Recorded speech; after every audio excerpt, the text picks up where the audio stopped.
Have you ever met a real-life savant who didn't realize that they were a genius? We have a paid summer internship program for juniors and seniors pursuing construction management degrees. 5 years ago, we had a young woman come into the program in her junior year.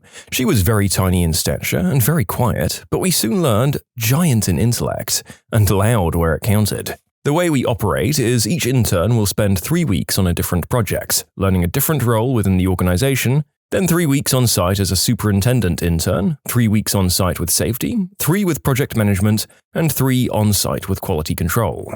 After each period, I received a call praising her ingenuity and ability to adapt and improvise in any situation. At the end of the internship, we had a plus-delta review of their performance, and based on that review, we make a determination of whether to offer them a place the following summer. In the case of a senior, we determine if we want to extend them a full-time employment offer. Every review she received from each department all said the same thing: hire her now. We extended an offer for a salaried position, part-time, from that point through her senior year, along with tuition reimbursement. This young lady still amazes everyone every single day. She's 25 years old, making an amazing salary and absolutely dominating any project she's given. If she doesn't know it today, she'll practically be an expert tomorrow. She's incredibly impressive. I can see her having my job one day, that of operations director. Hopefully it's after I retire, though.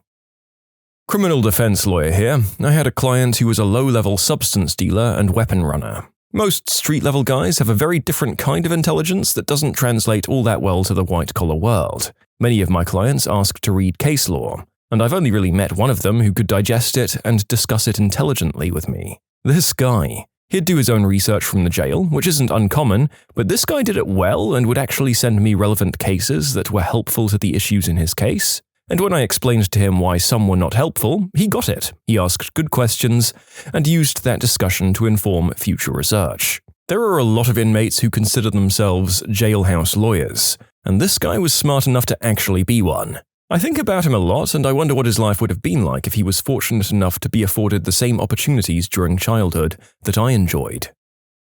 Good on you for realizing that even the ones who aren't as brilliant as this guy were just a different kind of intelligence rather than being specifically like him. A lot of us write off people who aren't good at our niche skills as being idiots, so it's a good thing to keep in mind. My dad grew up believing that he was dumb and would never amount to anything. His teachers all hated him, and the first time he went to university, he was kicked out. Around the same time as I started university, my mum finally convinced him to try again to get a higher education himself. He's often said he's too stupid to go back to school, but he speaks about 6 languages fluently and has so many interesting history factoids that whenever we watch any movie, we always have to pause at least 4 times for a lengthy discussion about it, and he remembers more book quotes than anyone I've ever met. He grew up in communist Hungary and East Germany, and has since then climbed mountains and been scuba diving in the Atlantic, among a bunch of other adventures. Whatever the discussion, he's got a story to tell. He's the coolest dad ever, but for as long as I can remember, my family has struggled financially since he couldn't get a job that paid well enough. It makes me so happy that he's finally reaching his full potential now at 51 years old, and we're all really proud of him. He dreams of being a teacher one day. He will be the best teacher his future students could ever wish for. People who are just naturally great teachers without actually being educators. I've always thought people who could teach others are incredibly smart because they're aware enough of what they know to present it to others in a way that they can understand it. This guy I used to work for was a phenomenal teacher of all things paint, powder coating, and color matching and blending. He had a real passion for it, and it showed in the manner in which he taught and demonstrated what he was talking about. In saying that, he was also very highly strung and had some mental health issues that held him back from doing great things, and so believed he was an idiot. I mean, he wasn't, but no amount of telling him would help. I had a kid in my class that never took anything seriously, skipped class, brought booze to class, and did numerous other things. You name it, he probably did it. But man, this motherfricker knew his stuff whenever he did pay attention. He understood things when other people were struggling to learn whatever was being taught that day, be it math, science, English, or reading. It makes me a little sad because he was always a troublemaker, but deep down I knew that he was just very smart and capable of doing good in school. He just chose to never do it, or generally just didn't care. I don't know at this point. I think he got involved with the wrong crowd early on, unfortunately. Former coworker of mine. He came to Germany as a refugee in his young teenage years and had trouble in school due to the language barrier. Also poor support, a tough family situation, kind of typical refugee problems. Then he was unemployed and Job Center, part of German welfare dealing with unemployment, sent him to the security company that I worked for at the time because conditions of employment are almost non-existent in this field. When he was on my team for an event, I, as team leader, had to show him the ropes. The event lasted 10 consecutive nights, and we faced several different challenges that were part of the job. Every now and again, he had a genius idea of how to solve a particular problem. The following year, I got him on my team whenever I could, trained him, and when I left the company, he inherited my position as team leader. I don't actually know whether he knew about how smart he is, but he was so insecure in the beginning that I boldly assume he didn't. When I was in uni, I took part in a project called Inside Out, where we would go in a prison and have criminology lessons with the inmates who we called inside students. We didn't teach them or observe them, we were all learning together. And this one guy was just a genius. He had this way of describing a phenomenon that he'd noticed and thought about without realizing that it was an actual theory that existed. Like, we'd studied them in class, so we knew about them.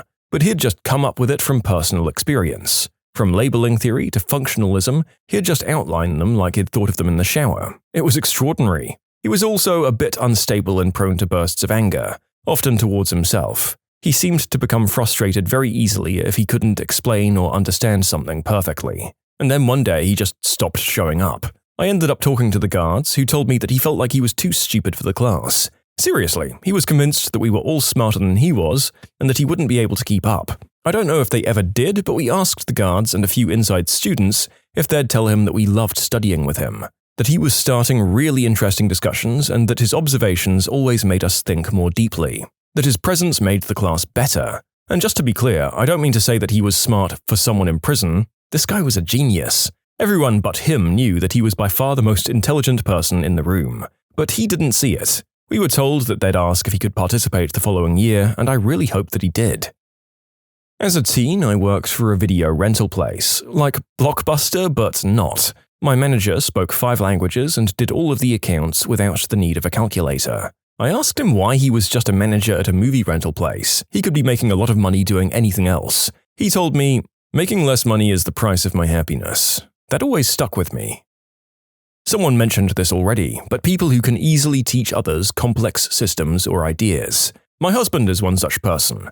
Microbiologist, workflow management, and plays D&D on his downtime. He can analyze a difficult concept, distill the relevant information, and make it easily accessible to someone and teach it in a patient, unassuming manner quickly without making the other party feel stupid or uninformed. And he's modest as hell. He has no idea how hard it is to educate people, never trying to one-up or show off his knowledge. He's charismatic and emotionally intelligent. He honestly has no idea how rare his level of kindness and intelligence are in others. He's the best person I've ever met. That wonderful mix of being intelligent, humble, and incredibly kind. What a unicorn. Your husband sounds dreamy. Is he single? Oh, wait, yeah. I'm clearly not among the people being described in this video. My mother. She was raised in a poor, troubled family and left school very early to escape. Even now, she'll say she's uneducated, which is true, but she sure ain't stupid. She raised a bunch of us without much money and has always been resourceful and canny at making ends meet. She can do fairly complicated math in her head, does extensive research before making large purchases, forwards me screenshots that are quite sophisticated scam emails and tells me why they're fake, and she's 78 now and has always embraced new tech. She has no trouble using her smartphone or her PC. She even troubleshoots for her neighbors. She still lives on the same poverty-stricken area we grew up in, and she's often helping her neighbors advocate for themselves, writing letters, telling them who to contact and what to say. She's also a keen observer of people. She sees them as they are and takes them as they are with no judgment. She was always progressive for her time and passed down zero racism or other prejudices to us kids. I wonder what she could have done if she had the opportunities that she made damn sure we had. Your description is very like my grandma. She passed away 2 years ago at 81. 8th grade education, which was normal at the time for the area because her parents were farmers. At one point, she worked a sewing job where they were paid by the piece, and Grandma worked so fast that they changed the rule and started paying by the hour because she was earning too much money. She ran their dairy farm, plus corn and soybean fields, cattle, pigs, chickens, and all the equipment, often paying additional hired help. Grandpa didn't really know how to manage the books, so Grandma did it all. After they retired, she had a smartphone before I did. She also had a huge 90s desktop computer and printer. One time, probably about 5 years or so ago, we were playing cards and she pulled out these professional, nice-looking scoring sheets. I thought she must have purchased them somewhere. No, turns out she made them and figured out how to scan copies. I didn't know she even had a scanner. When I told her I was surprised, she was annoyed at me and was like, "Hey, I know how to do stuff. I do this and this and this for the neighbors and this for that and the other thing," ranting about her elite computer skills. I had no idea, and I was like, "Grandma, do you know I'm pretty sure my mum couldn't do some of the stuff you're talking about?" She also had plenty of stories about identifying and thwarting scammers, especially the door-to-door kind. She liked to smile and waste their time, and then when she refused to buy in whatever they were selling, they got angry and she'd play dumb and offended and laugh about it later. She was also progressive in a very heavily conservative area. Man, I miss her. You can submit your own stories to be featured here on the channel. The story submission link is in the description below. And if you want to listen to some vibey music in the background, check out easymode, also linked below, and subscribe. I'm volunteer staff at a math summer camp targeted at children who like doing math. Most of the kids that we get are the standard doing well in school with grades to prove it sort of kids. But it frequently happens that some kid has signed up and the parents just tell us that their child doesn't really do well in school in general, or math in particular, but they just like doing math-related puzzles. That's cool, because that's all we ask for. And often enough, these kids come in with very interesting insights and solutions because they happened to approach the problems from different angles than the majority. They might be quite intelligent, but not in a way that expresses itself well within the standard framework of education. The same thing happens on the EQ social level. A few years back, we got a sign-up where the parents warned us that their son had great difficulties making friends or socializing in general. On the first day of camp, the kid took a chessboard and went to sit down to play against himself. Perfectly fine. But not much later, another boy walked up to him and asked if he could join the game. They start playing and talking, and they end up being practically inseparable the rest of the week. The kid that just had difficulties making friends just made a new best friend faster than anyone else there. You just need to give folks the right environment. In my first year of uni, or college, I sat next to a quiet girl who never thought of herself as smart. This is while everyone else was loud about what they knew and acted like they were top of the class, when they really weren't. She never really showed off her knowledge. We just graduated this year, and she was honored the university medal for her thesis, #1 student in almost 400 students, but I bet you she still doesn't think of herself as especially intelligent. My brother. Everyone used to tell him that he was just average because he got average grades, but this kid is so frickin' smart. He's a huge history buff, and one time spent about half an hour explaining to me the importance of some Civil War battle and how it was pivotal in helping the Union win the war. I don't remember the exact details because all I could think about was the level of depth he just got into explaining and analyzing, and also explaining in a way that helped me to understand at the time. My brother's intelligence is the definition of quality, and I'd shout that from the rooftops because as his older sister, I'm so frickin' proud of him. My dad. He's dyslexic, and growing up in the education system in the 70s didn't provide any support, so he's all but illiterate. He left school at 15 with no qualifications. He's always said he's stupid, and that upsets me so much. He won't believe it when we tell him he's not. Me, my mum, and my sister all have education beyond degree level, and he's smarter than any of us. He's eloquent, but sometimes mispronounces new words that he's heard in a different accent. Our accent is heavy on the R sound, so I've noticed him adding it to words that don't have Rs. But of course he's never seen it written down to know. He watches historical documentaries and tells us about how they're linked to the ones he's watched a couple of years prior. He once drove me to a university 3 hours away, using the route he'd driven in reverse once without checking a map. I wish he could see himself as intelligent. It seems like a lot of people have things in common with this comment and will enjoy this story. He did actually do a speech for my wedding. I was worried about asking him because I wasn't sure how he'd manage and didn't want to pressure him on anything, but he was keen to do it. My mum made cue cards with picture hints and they did not help him. He just had it written out and learned it off by heart and used cue cards with the full speech to help him. He can read it when he knows what it says, and his speech was by far the most confident and well-performed speech out of all of us. Give him a birthday card with more words than happy birthday and he's very unhappy, but he can smash out a full-on speech with no hesitation. Not for the first time, we have to wonder how many people who are otherwise geniuses have been left behind when they weren't born in the right time or place, or who can't be taught under the education system they have. Glad that your dad's thriving in the right environment. He sounds charismatic as hell. My granddad left school at 12. He's dyslexic, but back in his day, that wasn't a recognized thing. He has a particular way with animals, like he always knows what's wrong. He can fix anything. He's a prolific reader and people just gravitate to him. He's the most helpful person you've ever met and will literally go out of his way to help anyone.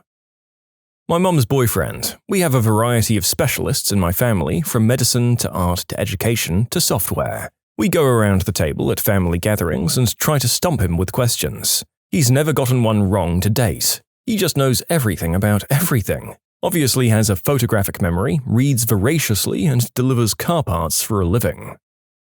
I work in manufacturing, so we get a lot of uneducated people. There are a lot of people out there who are smart, but for various reasons weren't properly served by the public schools. They might be barely literate or can hardly string two words together coherently, but they solve problems beautifully, or always have workable ideas, or they talk about ideas rather than people or events. It's hard to quantify, but you know it when you see it. I started out in R&D engineering, but I was responsible for several product lines on top of some new product lines. There was one new product line that was manufactured on a fairly complicated machine that only a few people knew how to troubleshoot and repair, myself being one of them. I was at home one night and got a call that the system went down, so I drove to work, walked in, and it was running. The operator was sitting in the corner just doodling on his notebook. I said, "Hey, I got a call that this wasn't running." "Yep, so it's running now. What changed?" "I don't know." "Uh-huh. Did you fix it?" "Maybe." Over time, I realized that this guy was way more capable than he was letting on. He eventually told me that he plays dumb so they don't overload him with responsibility, since he knows he won't get a pay raise or promotion out of it. I was a bit naive at the time and couldn't really understand why someone would have that perspective. And believe me, I understand now. Anytime I had an R&D run, I started trying to get him on my team. Eventually, I got him transferred to the department I managed and trained him up on technician duties, pushing him for a promotion. I knew a guy who was very smart with the ability to be extremely manipulative and had no idea. He always got good grades in school, often without studying much at all. What was more impressive was his ability to read people's body language, vocal tone fluctuation, and micro-expressions. Often he'd know what emotions someone was feeling and how best to proceed. The guy was a master at subtle communications, such as mirroring and framing conversations so he'd be dominant. He was able to use this social intelligence to get with girls, but he'd also use it to get people to do things he wanted. One of the clearest examples of manipulation that I know of is that he got his friend to break up with his long-term girlfriend. His friend's girlfriend was kind of a drag and would be a little annoying around the group, so he subtly started to slip in emotional and logical suggestions whenever he saw his friend in a moment of emotional vulnerability. Within a week, his friend ended that relationship. Getting away from these specific types of puppet master is the best thing you can do. I've seen people who were just straight up used by him.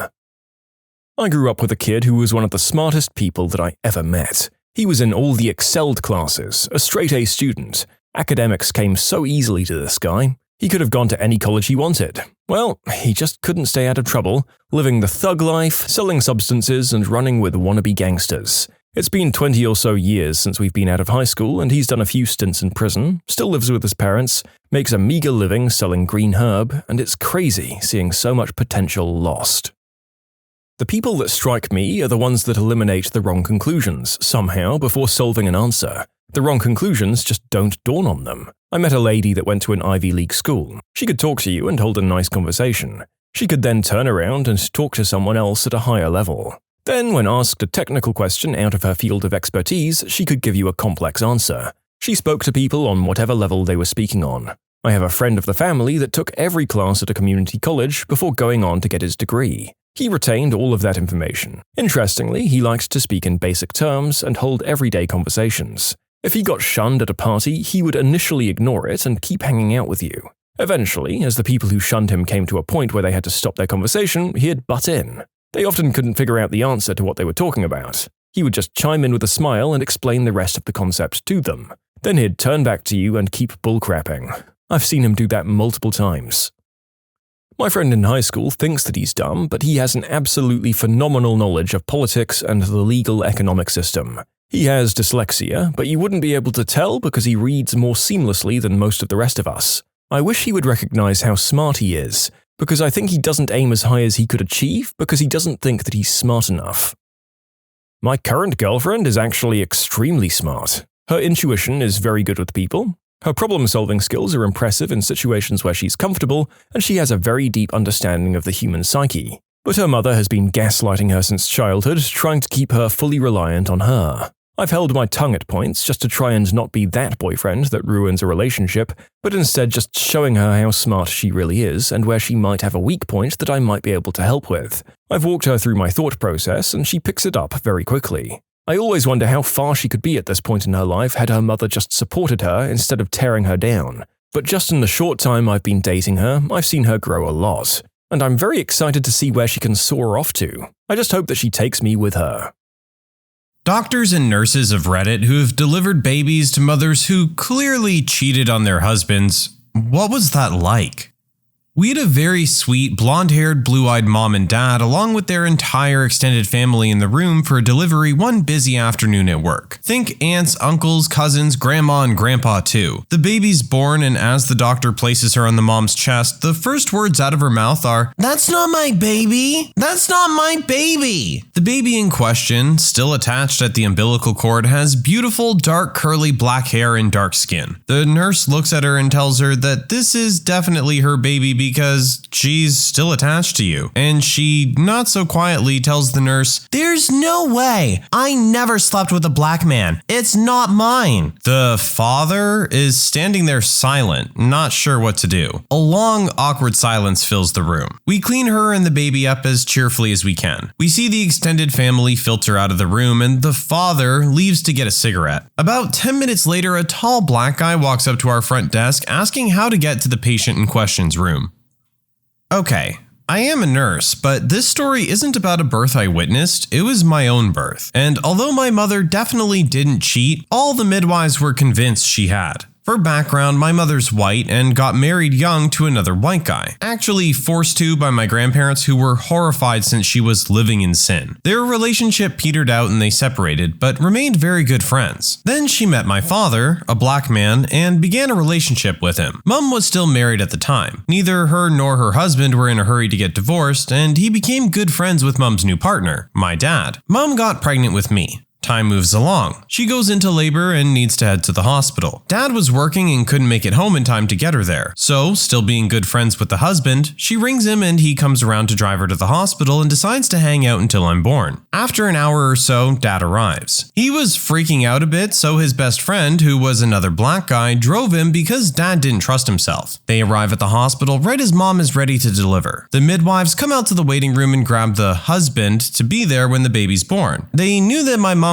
technical husband had driven her there, so assumed that he was the father of the baby. Went and grabbed him and tried to drag him into the delivery room. He freaked out and yelled, No, I'm not the father, I'm just the husband. The father's Aboriginal." Dad and his friend pulled up into the car park as this is happening, and Dad leaps out of the car. Decides he needs to have a quick smoke to settle his nerves before coming in. His friend doesn't smoke, so he walks in ahead. Just then, the midwives come running back to the waiting room to grab the actual father and see the only black guy in there. Obviously him, right? So they take him and suit him up to bring him to delivery. For whatever reason, my dad's friend chose not to question this and just went along with it. The midwives reach the delivery room and shove him inside. Mom, legs in stirrups and at the pushing stage, goes absolutely ballistic. "Not that black guy, he's not the father, go get the other one." The midwives hustle my dad's friend out and return him to the waiting room to wait with the husband. My dad has finally come inside by now, and the midwives marched up to him and said something like, "I hope you're the father this time, otherwise I'm just going to give up and she can give birth alone." So that's the story about how the hospital went through 3 different men before they actually found my father.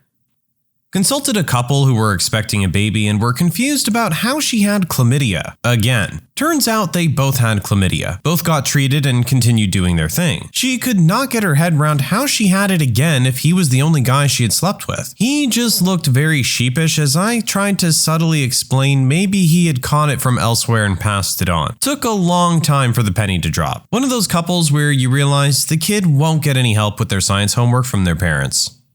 I know a guy who's fully white. His parents are both white and his younger sister's black. I always assumed she was adopted, and one day I mentioned it. He looked at me weirdly and was like, "No dude, that's my full-blood sister." Obviously, I didn't believe it, and neither did his dad at the birth. But they got the paternity test and she was his daughter. Likelihood is they've got some black ancestors far enough back to be forgotten about. I also know a dude who has a white Scottish mom and a black Jamaican dad. Dude came out pale white with a ginger afro. Genetics were not on his side. Anesthesiologist here. C-sections are typically done under spinal anesthesia, and we're the ones at the head of the table keeping the mother calm and talking her through the procedure while the surgeons operate. I've seen it more than once, but I remember one in particular where the parents were both very Caucasian and the baby was very much not. The father obviously had to be very dark-skinned. At delivery, when the not father saw the baby, he just looked down at his wife, who started to cry and calmly called her some horrible names and walked out. She started screaming for him to come back, but there wasn't much she could do since she was, still being operated on. She lost it to the point I eventually had to sedate her just a bit because she was in danger of injuring herself. As far as I know, her husband never came back to the hospital. I don't know what happened after that. A friend of mine tells the story of his aunt giving birth in the 70s or 80s to a baby that at first glance appeared to be of Asian descent. Aunt and her husband are both Caucasian Midwesterners from long lines of the same sort, going back to Germany. There was evidently a shocked moment, and then the aunt's father, my friend's grandfather, quipped, "Well, they say 1 in 7 babies is born Chinese." And everyone laughed. The tension broke, long enough for the doctor, also a white Midwesterner of German stock, said that likely the kid's color is just off due to the events of the birth. The baby is now a man in his 30s or 40s and looks like your typical Midwesterner. He just had some tinge to his skin for a few hours following the birth, plus some dark hair at birth that has since lightened up.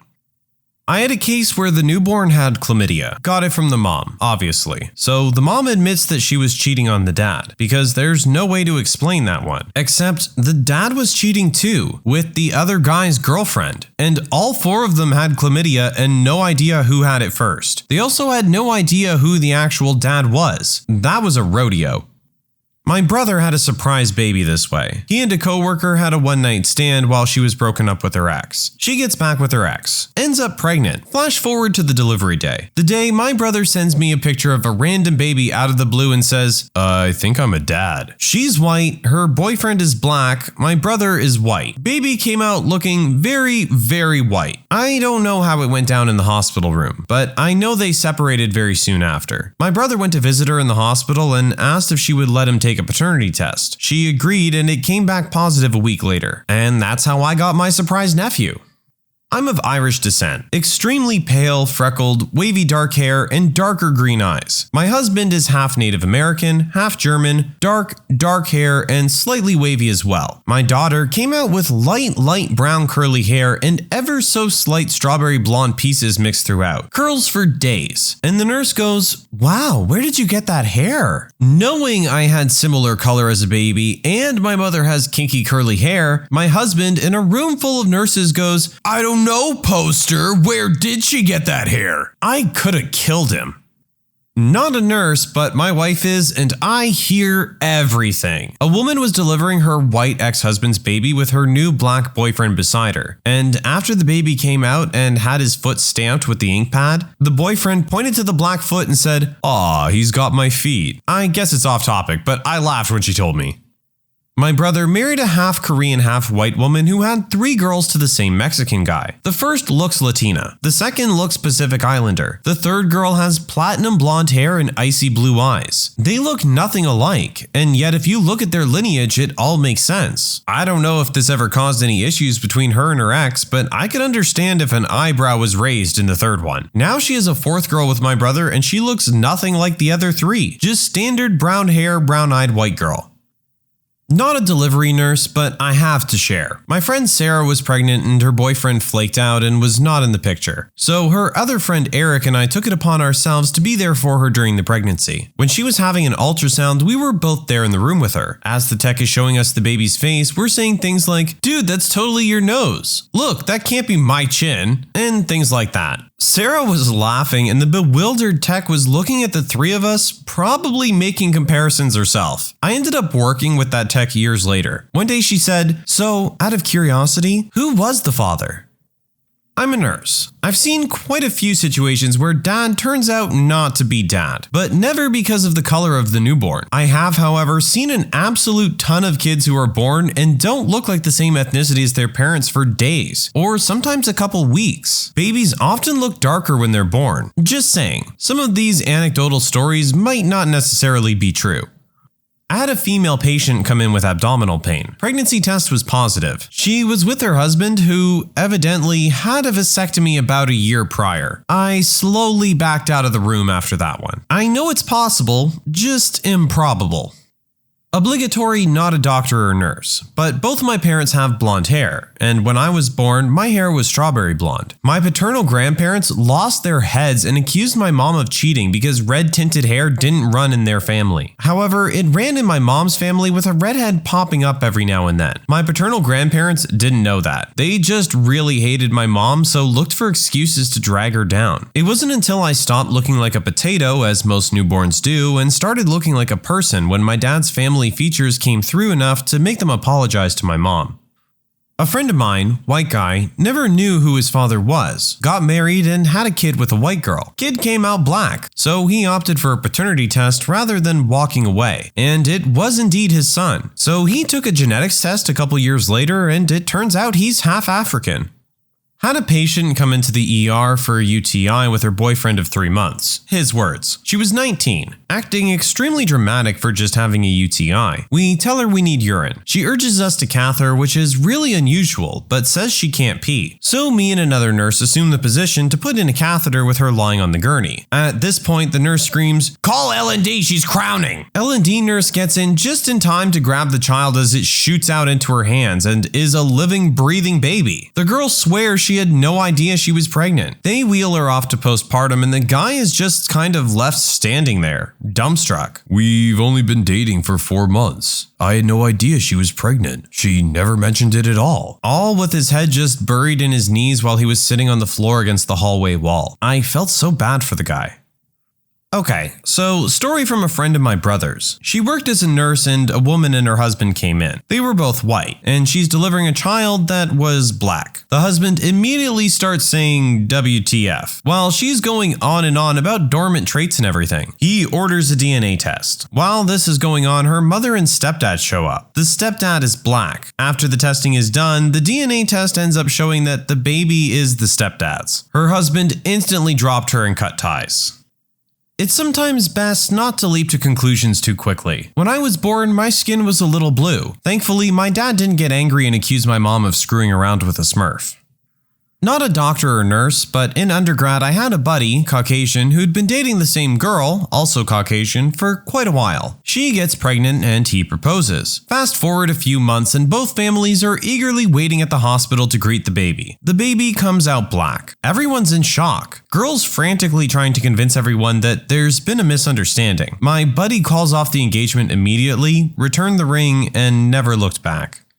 Not a doctor or nurse, but when I was 14, maybe 15, I found out my cousin and his wife were having a baby. Keep in mind, my mom had lots of much older siblings, so my cousin was already 23 at this point. Fast forward 8 months later, me, mom, and the rest of our extended family are eagerly waiting outside the delivery room, and we hear a scream. Not my cousin's wife, but my cousin. The nurse opens the door for us, and we see my cousin sitting on a chair, his head in his hands. His wife is holding their baby in her hands, but the only thing was, the baby was black. Needless to say, they divorced a month later and we've not heard from her since. Med student here. Had a mother who was A negative and a father who was A negative, but baby ended up being A positive. Mother was asking if it was possible for this to happen and the doctor kind of implied that it was possible, to my surprise since it's not meant to be. But they suggested to retest the husband's blood group and to follow up with their general practitioner. The doctor told me after that they didn't want to get involved and would leave it up to the general practitioner to deal with and just hope the husband was actually positive. Apparently things got awkward the next day. They stayed for a couple of days after due to complications when the husband was asking about blood grouping and was just strongly suggested to get retested. I never found out what happened after, but from my impression of the mother and some of the things she said, I'm pretty sure she cheated.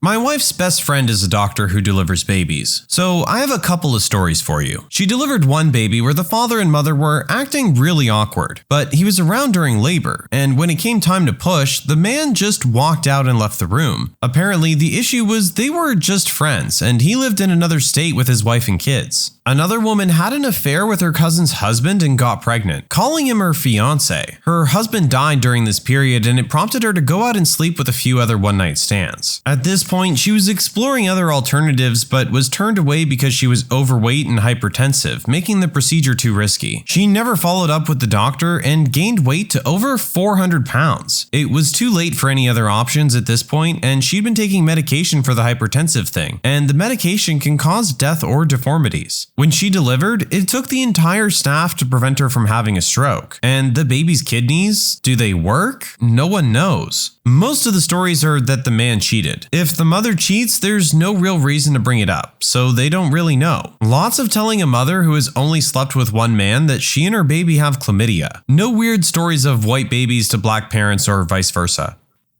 I had a friend who was a nurse tell me this story. A birth of a couple's third child. The couple was white. The baby was obviously of Pacific Islander descent. Everyone went very quiet. The nurse telling me the story said she took a moment of silence as she realized what had happened. Then she tried to act normally, but waiting for the outburst. She said the tension was unreal. The guy stared for a minute at the child that was obviously not his. The mom was already in tears and talking very fast. The guy stood up, looked around for a minute, then left the room. Never said a word. He wasn't seen again at the hospital. The mom spent the rest of the day on her phone. The nurse doesn't think she ever found him.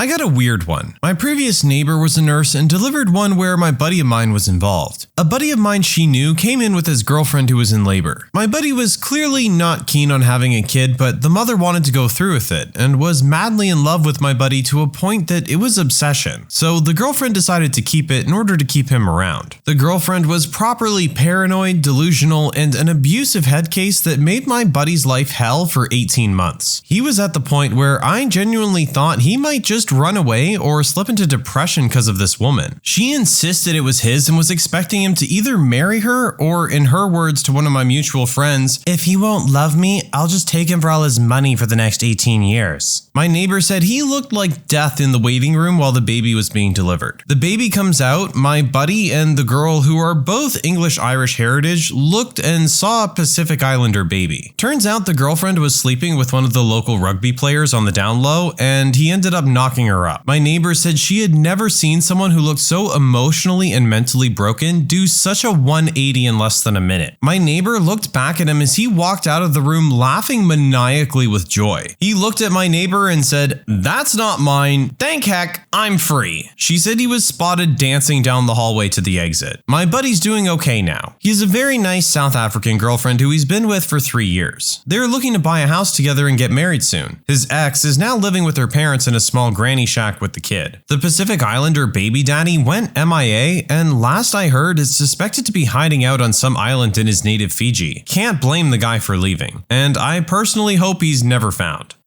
Hospital social worker here. I met with a family because their baby was in the ICU for inhaling his monicum during birth, and we met with all NICU families for support. The father asked me in front of their 5 other children who were old enough to understand the question how to get a paternity test. Awkward.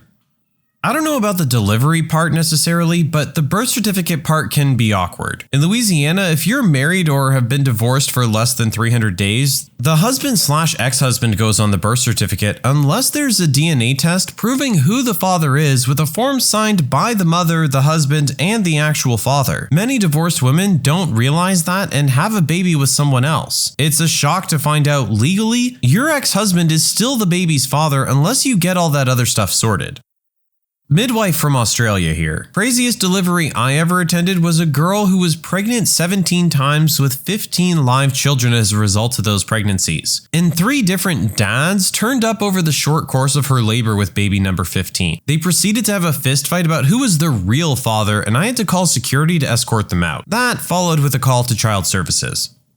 My wife is a nurse. One day, she had a woman come in complaining of abdominal pain. They quickly find out she's pregnant and in labor. Her wife arrives shortly after with a lot of questions.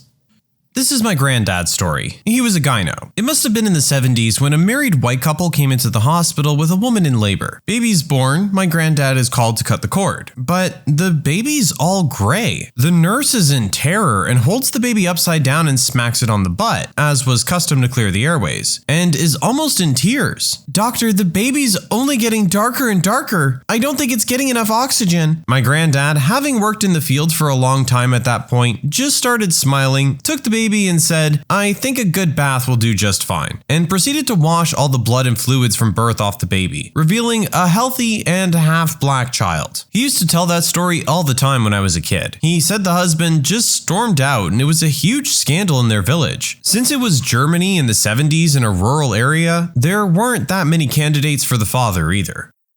Well, somehow, I don't know why, the husbands are almost always first aggressive towards the doctor or nurse who presents the baby. Had a case I'll always remember. My first shift in gynecology. Late night, around 11 p.m. A woman comes in, screaming and cursing like there's no tomorrow. We check her and she's around 7 centimeters dilated. At 10, you can start the birth. We rush her to the birth room. Father's being led into the waiting room, which is also a library for new fathers. A lot of books with information on firstborns and things like that. Fast forward.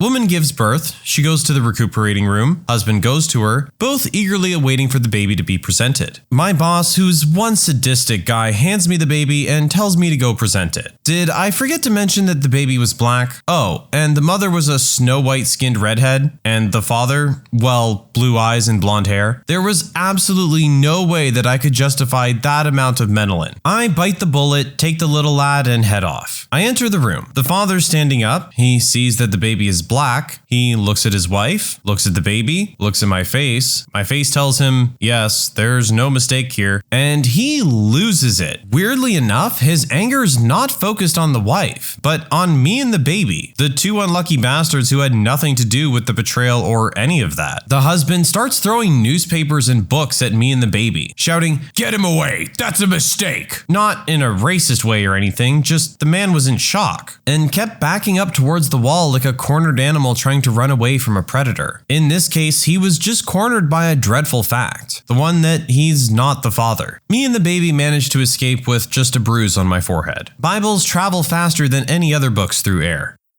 When have you seen the real world hit a spoiled brat? When the high school principal's daughter, who previously got away with all kinds of garbage behavior, vandalism, drinking, major bullying, got caught vandalizing a lecture hall in uni, she was unceremoniously dumped and banned. Parents whined for months on Facebook about their poor baby's unfair treatment and the fact that her applications to other unis were being denied. Spending $50 on food a day is not normal. College girl got cut off from her parents for drinking and not going to class and had to get a job. She put on Facebook about how she's gonna go hungry and needs money. People offered her food and to make her dinner. She said, "That's okay, I just need about $40 to get through the day. I don't like to grocery shop." If you're wondering how she went through that much a day, she always ate out at a restaurant and had Starbucks twice a day. Add in snacks and alcohol and there's $40 in one day. I was a school bus driver in the 70s, during height of court-ordered busing, so I ferried poor kids to the rich side of town, then rich kids the other way. Lots of entitled brats, but one stands out. Super entitled kid, constantly defying rules. Eventually I caught him with too many witnesses attempting to set a bus seat on fire with his lighter. School officials were called. Hearing with officials and rich dad, and he's banned from all buses for the rest of the semester. Dad offers to pay for the damage and quietly accepts the punishment. Then comes the surprise. Next morning when I arrive at 6 a.m. to clean my bus, regular task every morning, rich kid and dad are standing there. Dad introduces me to my new personal bus cleaner for the rest of the year. He brings the kid every morning and forces him to wash and clean the floors of my bus before taking him to school. By the end of the year, entitled kid is actually working hard and being friendly. We're getting along pretty well, and I help him out sometimes so he can get on to school. Kid turned out okay when all was said and done. Good move by dad. Back in engineering school, one of my classmates was the son of one of our professors. Now, this professor was a really nice dude. He paid attention to his students, his classes were fun, and he rarely failed anyone. His son, on the other hand, was a total jerk, rude and nasty, and would always brag about how his dad was a highly senior professor with tenure. "You know who my dad is, right?" was literally his catchphrase. He wasn't even a good student. We ranked GPAs out of 10, and he was a 4. This professor actually taught a very specialized course, so we only had about 2 courses from him in our entire time at the school. This course in our 5th semester was a bit complicated. If you didn't do regular study, it was easy to fail, but if you practiced the stuff, passing was a breeze. So finals come around and Jerkface is out there bragging that he didn't need to study because his dad will pass him anyway. He took his confidence all the way to the exam hall, and then the results were out. He had scored 7 out of 100. We know because the professor called us all to the classroom and displayed his answer sheet on the projector. According to him, he was the 3rd student who had failed in his 20-year teaching career, and he couldn't be more disappointed that it was his son. The amount of verbal butt-whooping Jerkface received was enough to have him quivering like a wet cat in front of everyone. The next time he pulled the "Do you know who my dad is?" card, the standard answer he received was, "The one who failed you." He pretty soon stopped after that. He retook the exam the following year, failed again, and had to drop out. Wherever he is today, I hope he learned his lesson. When I was working at a public library, we had a few local celebrities come in from time to time. Most of them were nice, but one had a real stick up his butt. He would complain about having to stand in line, about late fees, and about everything else. We would just say, "Sorry, those are the rules," or "Thank you for being patient," even though he wasn't. One day, he and I were apparently both having a bad day, and when I told him there was a limit on how many DVDs or video games he could check out at a time, he slammed his hands down on the desk and raged. "Do you know who I am?" This is a grown man, mind you. I was a little college student who barely looked old enough to drive. I was sick of his low-key bullying, so I just looked at him and said, "Yes, I do, Mr. X, and the rules still apply to you. Which of these would you like me to put back?" He was stunned. I don't think anyone had ever actually told him that the rules for everyone else did in fact apply to him as well. He was a little nicer after that. Not a lot nicer, but still. Video of a drunk college kid yelling at the cafeteria manager because he wanted bacon jalapeno mac and cheese. He hurls verbal abuse, pushes the manager, gets taken to the ground, and realizes his mistake when the cops show up. Him saying, "I'm so screwed," while being cuffed is super satisfying. When my brother was in school, he was horrifically bullied for being autistic, and his bully was the most entitled little brat I've ever had the displeasure of meeting. His father paid for boxing practice, karate lessons, and other martial arts. This made him think that he was the best at anything physical. My brother isn't overly fond of sports and prefers to read in the library. As the typical nerdy kid, he's a prime target for bullies. One day when the bully had cornered my brother up against a wall, my brother finally decided he wasn't just going to take it anymore. But he strongly dislikes violence and thus would not be fighting back. Instead, when my bully tried to punch him, my brother ducked. 3 broken fingers and a trip to the hospital later, the bully's father finds out what's been happening. All his extra classes and training were cancelled. He had all of his electronics and games sold, and if he wanted to have a car, he would have to work for every penny himself. A kid in college was a roommate of mine. He was always bratty and spoiled, but hung out with us as if he were a good friend, and we let him chill with us because sometimes he wasn't bad. Then one day we heard him arguing with his mom on the phone that he needed more money. From the ensuing argument, we learned that he had, in less than 1 year, burned through 30 grand that his parents had given him for food and discretionary spending. Mind you, he was not paying for tuition, or lodging, or his car with this money. It was basically just food money, as all those other things were already covered by his parents. He was calling his mother some really nasty things and hung up on her. Then his father called and they got in an argument, cussing each other out. At the end of that call, he threw his iPhone at the wall and shattered it. This was the original iPhone. Turns out they cut him off, and he basically had to drop out of school and drive back home out of state because he couldn't afford to do anything anymore, and of course was too good to work a plebs job. He added me on Facebook about a year later and was a late blooming 9/11 truther. Obama was president by this time, and the only thing I ever said to him on Facebook was a simple reply correcting one fact that he was wrong about in his 9/11 conspiracy theory. He then posted 4 replies in quick succession telling me to open my eyes and then blocked me. Seems like maybe he didn't learn his lesson.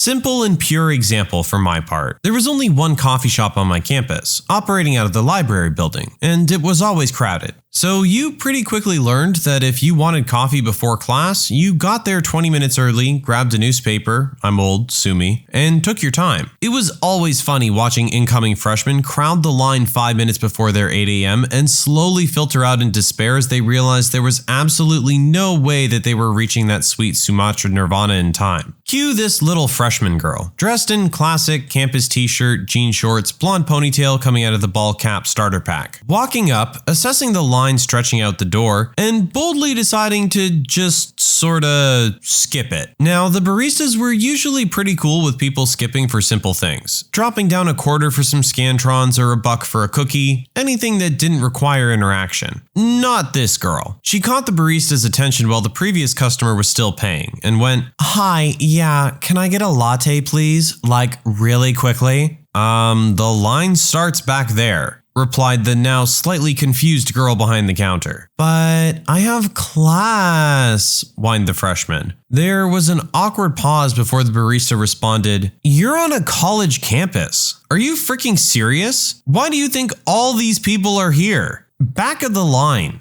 "Oh," was the only thing the freshman girl thought to say. As she turned to look at a line full of people staring daggers back at her, she looked not upset or embarrassed, but sort of enraptured with this newfound understanding that she's just been imparted. It's like for the first time in her life, she realized that other people were in her way for reasons. It was actually kind of beautiful to watch, like a baby deer learning to walk for the first time. Better late than never. One of my favorite things about the military is that in a uniform, nobody can tell how privileged or unprivileged you might have been. It's a total blank slate, and for many, it's humbling to not get to/have to wear your social status on your sleeve. On my second ship, there was an E2 who grew up very wealthy and was a jerk about it. He wasn't afraid to let us know. He thought that he was better than his peers. There's a stereotype of the enlisted guy who thinks of himself as an officer, as a way to pretend that means anything. That's this guy in every way. And he would try to get out of crappy enlisted work because he was going to be an officer, probably even a commanding officer of a ship. So there we were, a few hours into his first deployment, and this jerk gets violently seasick. It lasted for days. I don't know if you've ever been around someone who can't open their eyes without yakking, but it's awful. You really feel bad for them. It's hard to watch someone go through. Not with this guy.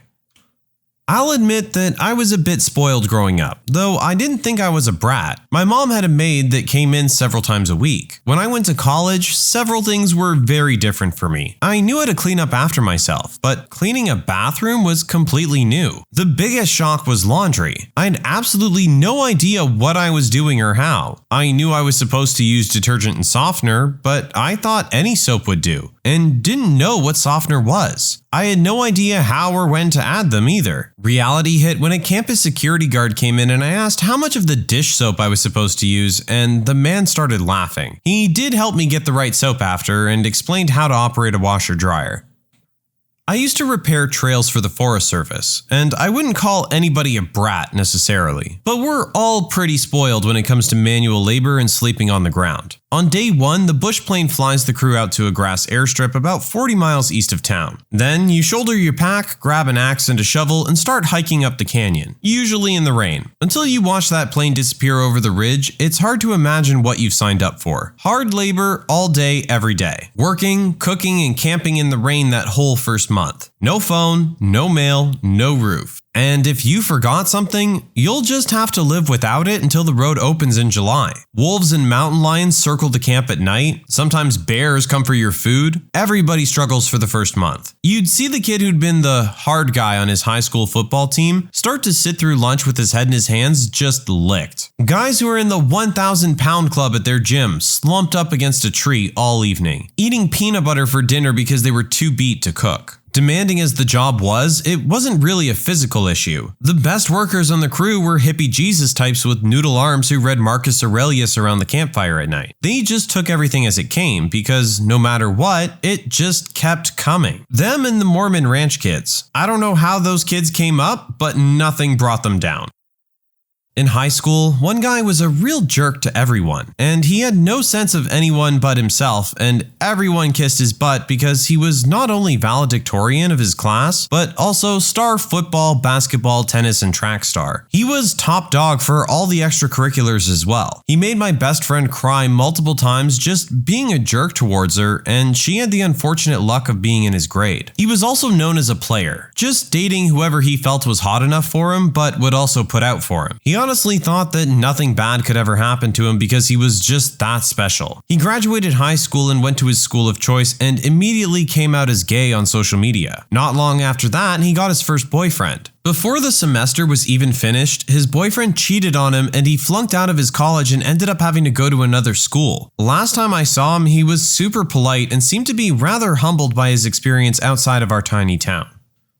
I was out at a farm with my cousins for a party. It was more like an afternoon barbecue with all the parents sat talking and cooking while the kids ran around playing. Usual lazy afternoon in Africa. So anyway, I was 16 at the time, making me the oldest of the kids, and I'll admit that I was all back of the bus, too cool for school type of cringy teenager, and was practicing my casual aloofness. Now, there was this German couple there with this absolute monster child of 5 years old who made it his mission to terrorize all the other kids. The parents of this little Adolf sat beaming with delight watching their little ray of sunshine play with other children. Eventually, it became apparent that they were not going to do anything about it, and my parents told me to keep my cool and just ignore him, which I did because I didn't want to put my parents in an awkward situation. At some point in the afternoon, the kid found one of those plastic toddler toys. You know the ones where they can sit on it and push themselves around, but it also has a handle at the back that toddlers can use as a walker. So he finds this toy and is running around the lawn full speed, ramming all the other kids. Now, I did tell him nicely that it was not good to hurt the other little boys and girls, but he just straight up ignored me and carried on with his game, giggling and chasing the other kids. He also decided that I was now fair game and I got rammed in the ankles and Achilles tendon a few times, and I'm fuming. His parents were watching and laughing the whole time. Eventually, I'm done with this little jerk, so I position myself in front of this small ditch, only about a quarter-inch deep and full of grass, and pull out my phone pretending to read messages. I was making myself an easy target for the little brat. He comes charging up behind me, aiming for my heels again. The front wheels go into the little ditch, stopping the walker. The kid was pushing it so fast that his momentum carried him right over the handlebars, right over the push toy, and past me, face planting into the dirt, going full scorpion. There was no blood, but he lay there screaming. The best part was that the parents watched the whole thing take place, and they and the other parents never suspected that I stood in that exact spot for that exact reason. His parents were kind of peeved that the kid hurt himself while I was watching the kids, but they couldn't say anything, so they just kept the boy close the rest of the day. So this story isn't about a child. This was a full-grown woman, maybe mid-30s, who very clearly was handed everything in life. Spoiled, selfish, entitled, whatever you want to call it, she was way out of touch with reality. So I grew up in a very nice upper middle class area with nothing but houses for miles around. At the center is a small block with a little grocery store, a few boutiques, restaurants, and a drugstore. It being the only shopping center anywhere around tends to attract really snobby people. Anyway, I was maybe 14 or 15 and went to the drugstore to grab something or other and happened to wander past the makeup aisle. This drugstore is pretty large, so their makeup selection is huge, with every brand you can think of taking up one whole wall of the building. I had just rounded the corner where I saw this woman sitting on the ground just as I saw the manager coming around the opposite corner making a beeline for her like a bulldog. He stops, arms crossed, and the following happens. Ma'am, I hope you know you're going to have to pay for those. What? The makeup. All of these packages you've opened, you're going to have to pay for them. He gestured about towards where I was standing, still at the end of the aisle. I looked down to my right and saw what he was pointing at, the pressed powder compacts. She'd opened one of each shade ranging from ivory to warm beige and left the remains in piles at the bottom of each display. That's right, I said each. She went through every single brand and opened the packaged components. And to make it worse, each brand usually makes more than one type of pressed powder. There had to have been at least 40 of them. Her, agitated, What do you mean? I don't understand. Why do I have to pay for them when I only need one? Him having a stroke. Because you've destroyed them. And because you've used them. We can no longer sell those to anyone else because they've been contaminated by you. Her becoming irate. Well, I needed to test them to match my skin tone. It was at this point I realized that next to all the compacts were the used makeup sponges that come with them, as well as what appeared to be used baby wipes. Him with an impending aneurysm. Well, I hope it was worth all the money you now owe us. This was about 15 years ago, so the remainder of the conversation is fuzzy. I know she was panic crying and was refusing to pay, and he was threatening to call the cops. But I had to leave at that point, so I didn't get to see the outcome. But I do know that I did a little math when I got home. Nowadays, one of those compacts will cost about $10 each, but back then I'd say $5 to $6. So she had to pay at least $240 at the end of that. My friend is this entitled younger brother who acts like the world revolves around him. While his dad is stern with him, his mom babies this behavior and he can get away scot-free with almost anything. He gets angry very easily, and even at the slightest things. I was over at my friend's house, and while we were downstairs, we heard a loud crash from his brother's room. It turns out he was playing Fortnite on his TV and threw the controller into the glass table, which shattered. My friend called me later in the day over Discord and told me how after his dad came back, he grounded his brother for a month, and he wasn't allowed to play video games or go over to a friend's house. He had to pay for a new table with his allowance and had to do chores. He got what he deserved. Went on a double date with my boyfriend, his friend, and his friend's date. The whole evening she was rude, snobby, and overall a demanding person that felt entitled to whatever she wanted. She was rude to the waitstaff and suggested we tip them nothing for refusing to refund her order after she ate the whole thing and complained about everything. On the car ride back, she started driving, then halfway through the drive announced she didn't want to drive anymore. The rest of us had been drinking, so we all refused to take over. She said, "Fine, but I'm not driving either." Let go of the steering wheel and slammed on the brakes. We got rear-ended and it was her car, so no cost to the rest of us. But it was instant karma for her behavior and attitude. When I was in high school, there was this horribly bratty rich kid who loved to pick on others, push people around, and play the "do you know who my dad is" card a lot. Let's call him Todd. I hated this kid all through school. Final year of high school, I'd had a bad day one day and it obviously showed. Todd sees me walking in the hall and makes some snide remark about my shirt. I promptly tell him to shove it as I'm not in the mood. He walks over to me while I'm at my locker and slams my locker door and shoves me. I recall that he said something else, but I honestly don't remember what it was. I just remember that I saw red and drove my fist into his nose like a truck. I stomped away all teenage and angsty. Got called to the office the next day. Todd is sitting there with his father and the principal. I knew I was screwed. The principal shows us all the security camera footage of what went down. I'm assuming an expulsion is coming my way when Todd's father puts his hand on my shoulder and smiles. He tells Todd to say thank you, and we both look at him dumbfounded. "Why would I say thank you? He broke my nose," says Todd. And his father responds with, "Because if I had been there and seen you act like that, I'd have killed you." He stood up and left, and I was excused to return to class. Todd never bothered me again. My former roommate's sister got slapped pretty hard. She knew absolutely nothing of the real world. Couldn't do laundry, cook food, clean, nothing. Her mom paid her share of the rent and she didn't even have to work while she was going to college and staying under our roof. She had the perfect setup. She was so dense, she kept her social security card in her wallet and it was stolen the first day she moved to the big city. Even though she was warned. But oh, she knew better. Later on, she decided she didn't like living with us and our rules, such as you can't let your friends live in our apartment. It's against the lease. If your friends are gonna come over and make a big mess and eat all the food in the house that we pay for, we need compensation. We're fresh from college, low-income wage earners at the time. We can't afford it. And she needed to be respectful of quiet hours and clean up after herself. So she decided to make her daddy move her out so she could move in with a diagnosed schizophrenic who refused to take her meds and was a hoarder. Her mother and father said, "If you move out, we won't support you." She did it anyway. Oh, how she complained and moaned. "I had to get a job at Burgerville. The people there stole my paycheck from my wallet because I kept all of my paycheck in cash in it. We can't afford internet. It's so expensive. Food is so expensive." Well, she ended up quitting school and moving back in with her mom. People who have met their online friends What made you instantly regret it?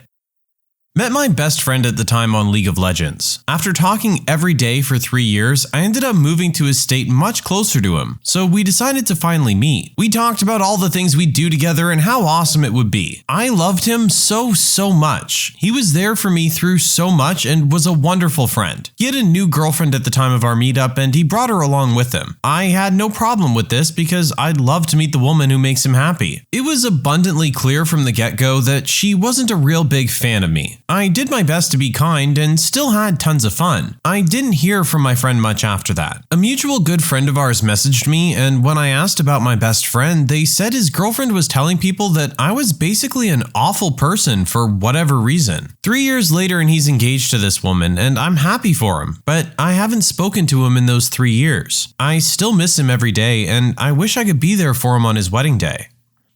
Not instant regret, but did make me realize things could have gone badly if this friend hadn't been a good human. There was a guy I used to play Halo 2 with all the time. We were playing Halo one day and I made some off-the-wall comment about how bad traffic was due to them redoing one of our local roads. He said his town was redoing a lot of roads too. I think I had a friend over or coming over and I forgot to mute my mic and said the road he lived on, asking when he had to leave to come over. Anyways, my Xbox buddy was like, "Holy crap, do you live in XYZ?" And I told him, yeah. Turns out he lived like 5 miles away from me on the other side of town. We ended up meeting up and I was about 11 or 12 at the time. He was like 17. And he went and bought me a burger and milkshake and we chatted. Pretty cool dude from what I remember. But when I got home that night, I thought about how different that could have been if he wasn't just some high schooler trying to make a kid's night with a burger and shake.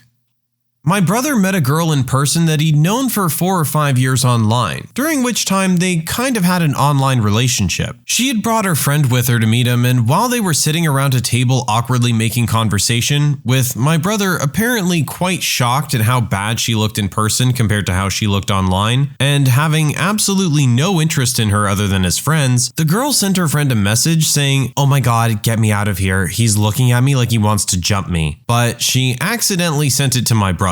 What ensued was likely incredibly painful to be a part of. My brother showed her his phone and looked at her in disgust.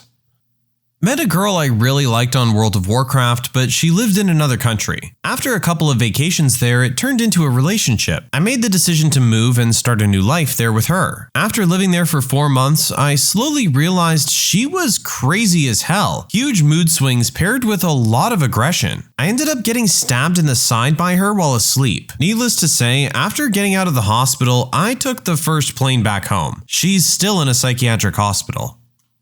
I have a weird story about a lesbian I met online and eventually IRL. For reference, I'm a bi girl. We started talking after I made a comment on a lesbian forum about being a single lesbian mom. I still didn't know if I was bi or lesbian at the time. We started messaging a lot, hundreds of texts a day. This included some sexy messages and pictures too. But she was always obsessed with my daughter, like almost demanding pictures of her and updates on her. Eventually, we arranged to meet up. When we finally see each other in person, she looks shocked and asks where my daughter was. I said she was being babysat by my mom so we can have a date. I could tell this threw her off a little bit. After our date, we start hooking up at my place. Even then, she was still asking about her. "After this, can I meet her? Will you let me babysit? Do you think she'll start calling me mommy?" I was like, chill, she's 1.5. This, combined with her being obsessed with my daughter's stuff, including stealing a pacifier, a dirty onesie, and going through the diaper pail, I decided this lady's crazy. She ended up stalking me for a while, but I was moving back in with my mom anyway, so I managed to escape.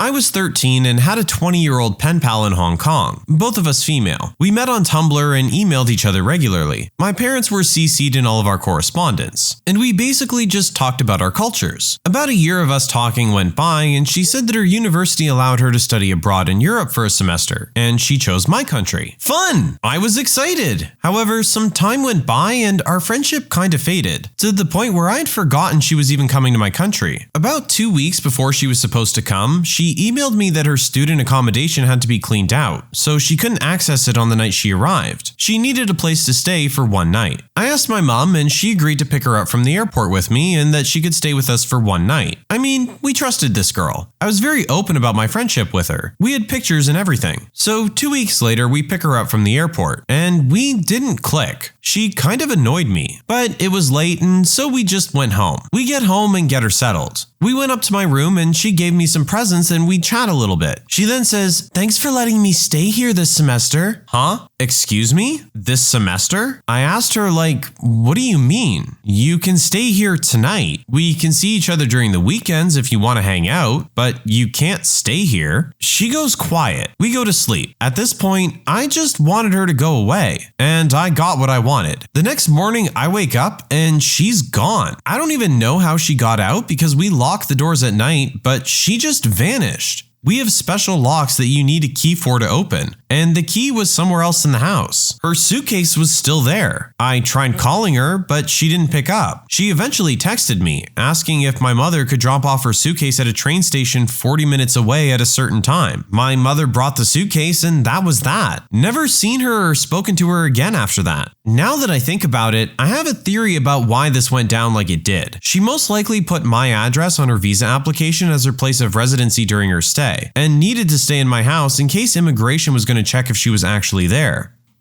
When I was in high school, I met a guy from a different high school in a local chat room. We hit it off, and after a few days, we agreed to meet up at the store I worked at once I finished work. Well, I guess he showed up a little early with a friend and came through my check stand. I thought it was him since we'd swapped photos, but I was really shy and didn't want to be wrong. I waited for him to introduce himself, but he never did, and he and his friend paid for whatever they had and left without conversation. I was still hopeful that wasn't the guy, so I waited for him for an hour after my shift. Of course, he never showed, because that absolutely was the guy. He must have been disappointed when he met me in the checkout line, and instead of being a decent person and saying he wasn't interested, he just ghosted me. If I could go back in time, I definitely would have said something to him at the check stand. That's my one regret. When I was 14, I had an online friend 2 states away who was 14. He and his mom took a trip to see me, and the first thing we did when we saw each other was run full speed at one another. Our heads bounced off each other and I chipped my tooth and broke his braces. I'm pretty sure his front tooth was also loose and had to go to the dentist to fix it. A friend I had for 6 years flies over to Australia to hang with me for a month. Little did I know, he was a little bit taller than me. I was 5'10". He was, well, 6'7". I never knew he was this tall. He never talked about it. And when I was at the Brisbane airport waiting for him, I texted him stating, "I don't know where you are," to which he replied, "Look up." Towering over everyone is this blonde guy that has the arm span of the airport lobby. I cried, we laughed, and I regret bringing him over because my ceiling almost hits his head.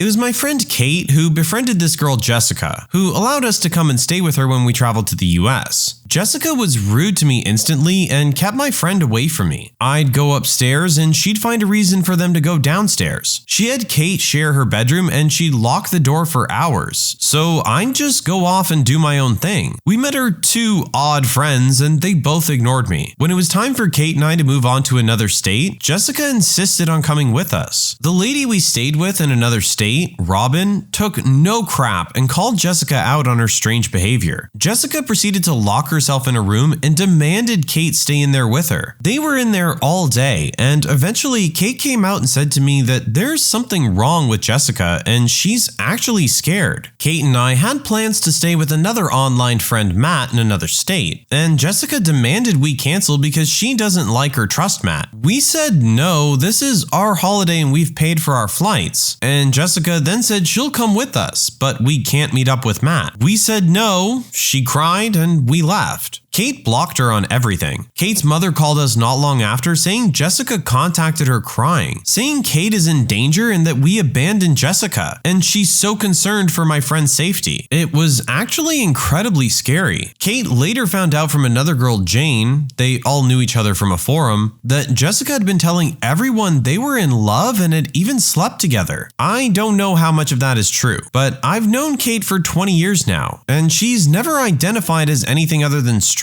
She denied it 100%. Jessica was just obsessed with her. And months later, Kate heard Jessica was telling everyone she was saving money to come to our country to find Kate. She never did, thankfully. Other than the time spent with this girl, we had a great holiday and made some good friends.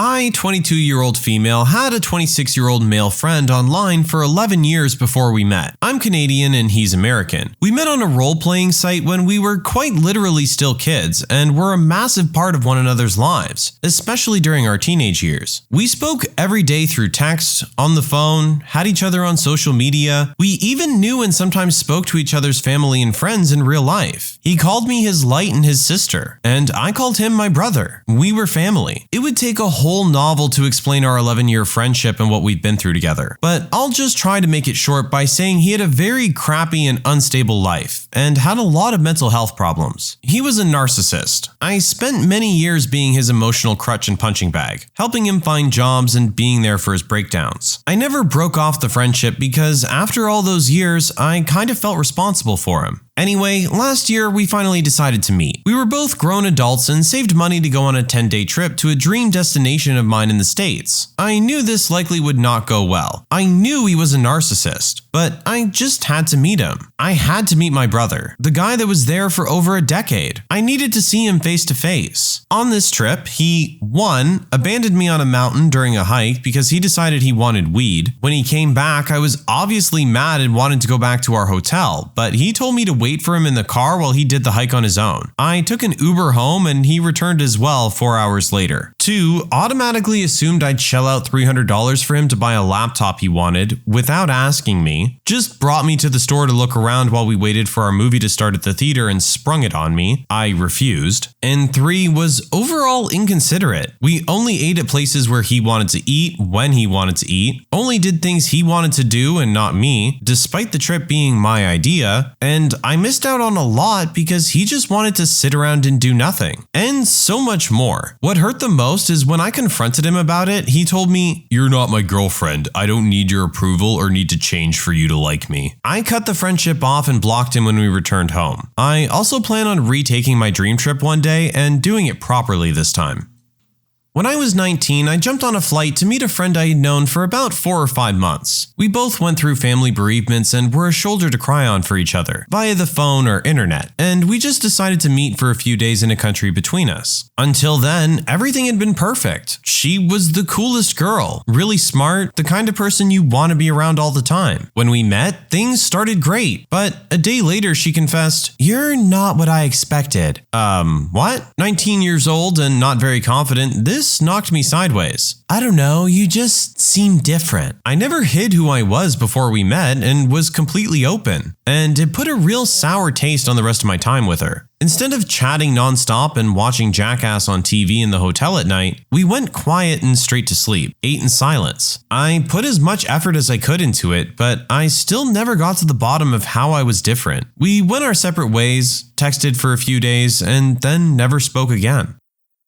Not quite an instant regret, but there were 2 people I was meeting, Macy and Maya, for the purpose of this story. We discussed meeting again, planned to have sleepovers, just generally have fun. The first day we meet up went really well. We all had a good time. I thought it went brilliantly. Then, a few weeks later, I found out they were carrying out all the plans, without me. They still have sleepovers to this day when Maya's back from uni, and I'm just left out. I don't speak to either of them anymore. It hurt. The worst part was, I'd met Macy a few times before and it was fine. This all happened after I met Maya at the same time. A few months down the line, Maya confessed she had a crush on me. Don't know if that played into it, but never actually met him, but played Apex with a dude pretty regularly, almost every day. We finally exchanged info, and then he used to call me repeatedly in depressed fits and complain about how girls don't like him. It sucks because I wanted to help, but once it hit 36 calls in one day, I had to block. I actually worked with this lady at the time. She was good looking and very flirtatious. Most importantly, we both played World of Warcraft. She ended up inviting me to join her server, and of course me wanting to get closer to her, I joined. We played for a time and had a good PvP group going, her regular friends. Of course, she was still flirty with me in-game and I was back, all in group chat. Either way, we had some great times together slaying players in PvP. Summer comes and it's a company barbecue. I find out she's bringing one of our PvP partners to the event. Cool. It was her husband, a cop. I've been virtually flirting with her in-game in front of him for 3 months. In my case, he got freakishly obsessive and possessive. Met online through a fandom. After a few years, the fandom pretty much fell apart, but a handful of us stayed friends because we actually had a fair amount in common. D was very normal. The rest of the group seemed to love him. About 4 years after just being online mates, we met in person, and it went fine. We interacted a lot on social media. I had a really busy period in my life, but managed to squeeze in a Christmas get-together at my place for my little group of friends, including D. After that, my online activity decreased drastically due to being busy, and when I managed to get on Facebook, I noticed that most of the group were no longer friends with D. Weird, but whatever. I checked my messenger and saw message after message after message asking why I wasn't responding. What was I doing? Could we arrange a meetup? And things like that. I explained I was super busy and it was also coming up to the anniversary of my mom's death. So just give me some time and we'll see about meeting up another time. He said, "Oh, yeah, I forgot about the anniversary. You can have that day, but I expect a response after."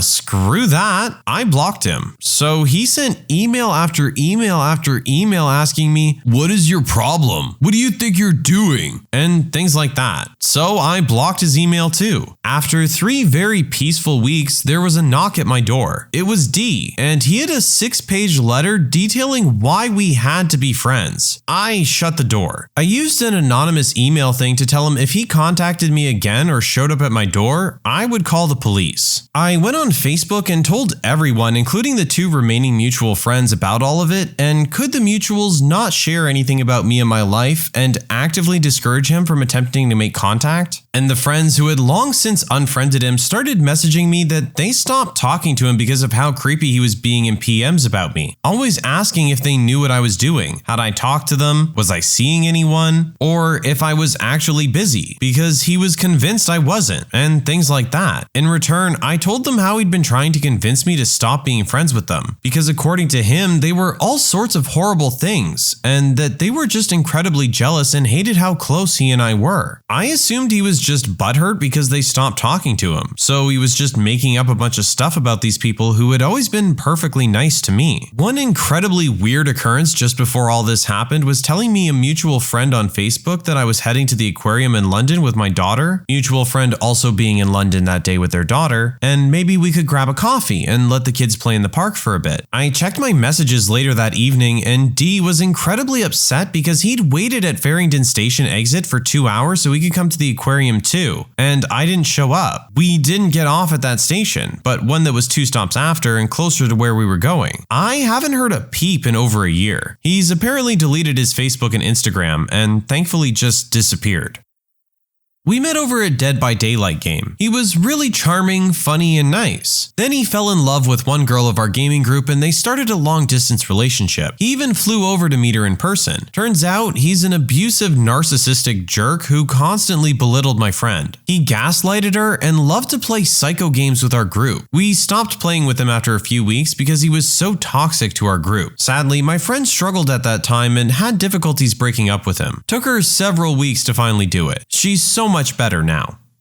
For my story, he wanted sex, I just wanted friendship. He had photos from when he was 16 as the only photos he shared. He was 24 and looked nothing like that now. So much so that I couldn't tell he was the same person as in the photos. I was barely 18 and inexperienced in the world. Money didn't impress me, but he kept trying anyway. Motorcycles terrify me, but he kept trying to up his bad boy image by telling me all about his. All in all, we were totally incompatible, but he kept trying.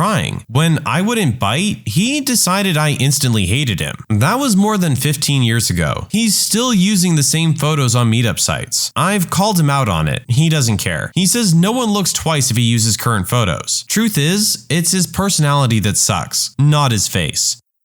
I had a group of online friends for a bit, and I'm really close with my older brother, like best buds. And one day when we were playing League of Legends, I asked my brother to join after a while. I guess my brother was better at the game than me because they stopped inviting me to any games, so I was eventually separated from the group. One of them came to my state for an event and asked my brother if he wanted to go. He said yeah, and then asked me. I was a bit hesitant, but after my brother insisted, I went. I did have fun, but there were moments that made me remember I'm not really in that group anymore.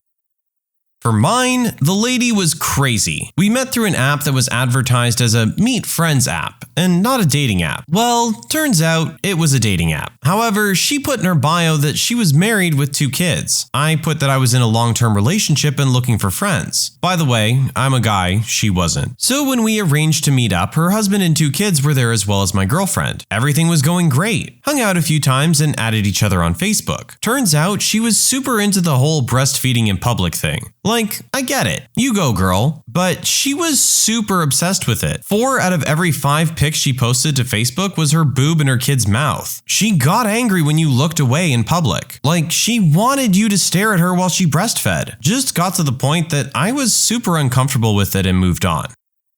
I met her after gaming with her for about a year and a half. My parents allowed me to have her visit for a weekend. Unbelievably beautiful girl. Had a lot of deep talks on the phone, were frequently flirting quite hard and stuff. She kind of was my first love interest. We went out for a drink with a few friends of mine, and she started hitting on my best friend the second she saw him. Didn't even pay attention to me the whole evening. And the first thing she said the next morning was, "Let's go to his place." That really hurt.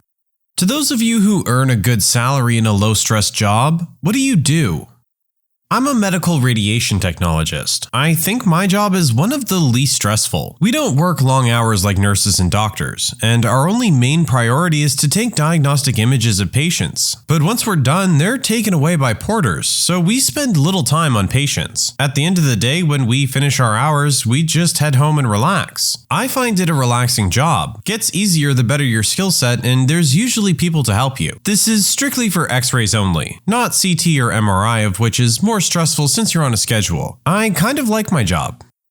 I'm an operator at a nuke plant. I make up to $180K depending on how much overtime I work. If I don't work overtime, I make $140K and only work 32 to 48 hours a week. It's shift work, which can take a toll, but it's a union job and we're treated very well. It's low stress in a sense where if you can pass the monthly exams demonstrating your knowledge of nuclear plant operations, you shouldn't be concerned. But if you're not as book smart as the rest of the crew, you can have some problems passing the initial training you receive and the continuing. So, moral of the story, if you can pass the training, it's very low stress. I'm a truck driver, home every day. Just listen to music and watch the sunrise. Make about $80K. Could make much more if I put in the hours. The worst is having people complain about you existing. Just gotta have a screw 'em mentality. I wouldn't recommend truck driving to others though. It's very hard to get a good paying job. I got very lucky and had a home daily company hire me the moment I got my commercial driver's license. Long haul drivers actually make less than home daily drivers, which nobody seems to understand. Deckhand on a tugboat in New York for $385 a day. Next promotion to mate for $580 a day, and captain is $670 a day. We live in the boat and go up and down the East Coast for 2 weeks. Then we get 2 weeks off work. Most of the time we eat free food and watch satellite TV. I bring my Xbox and play a couple hours every day using my phone as a hotspot. Literally straight chilling for 2 weeks with friends.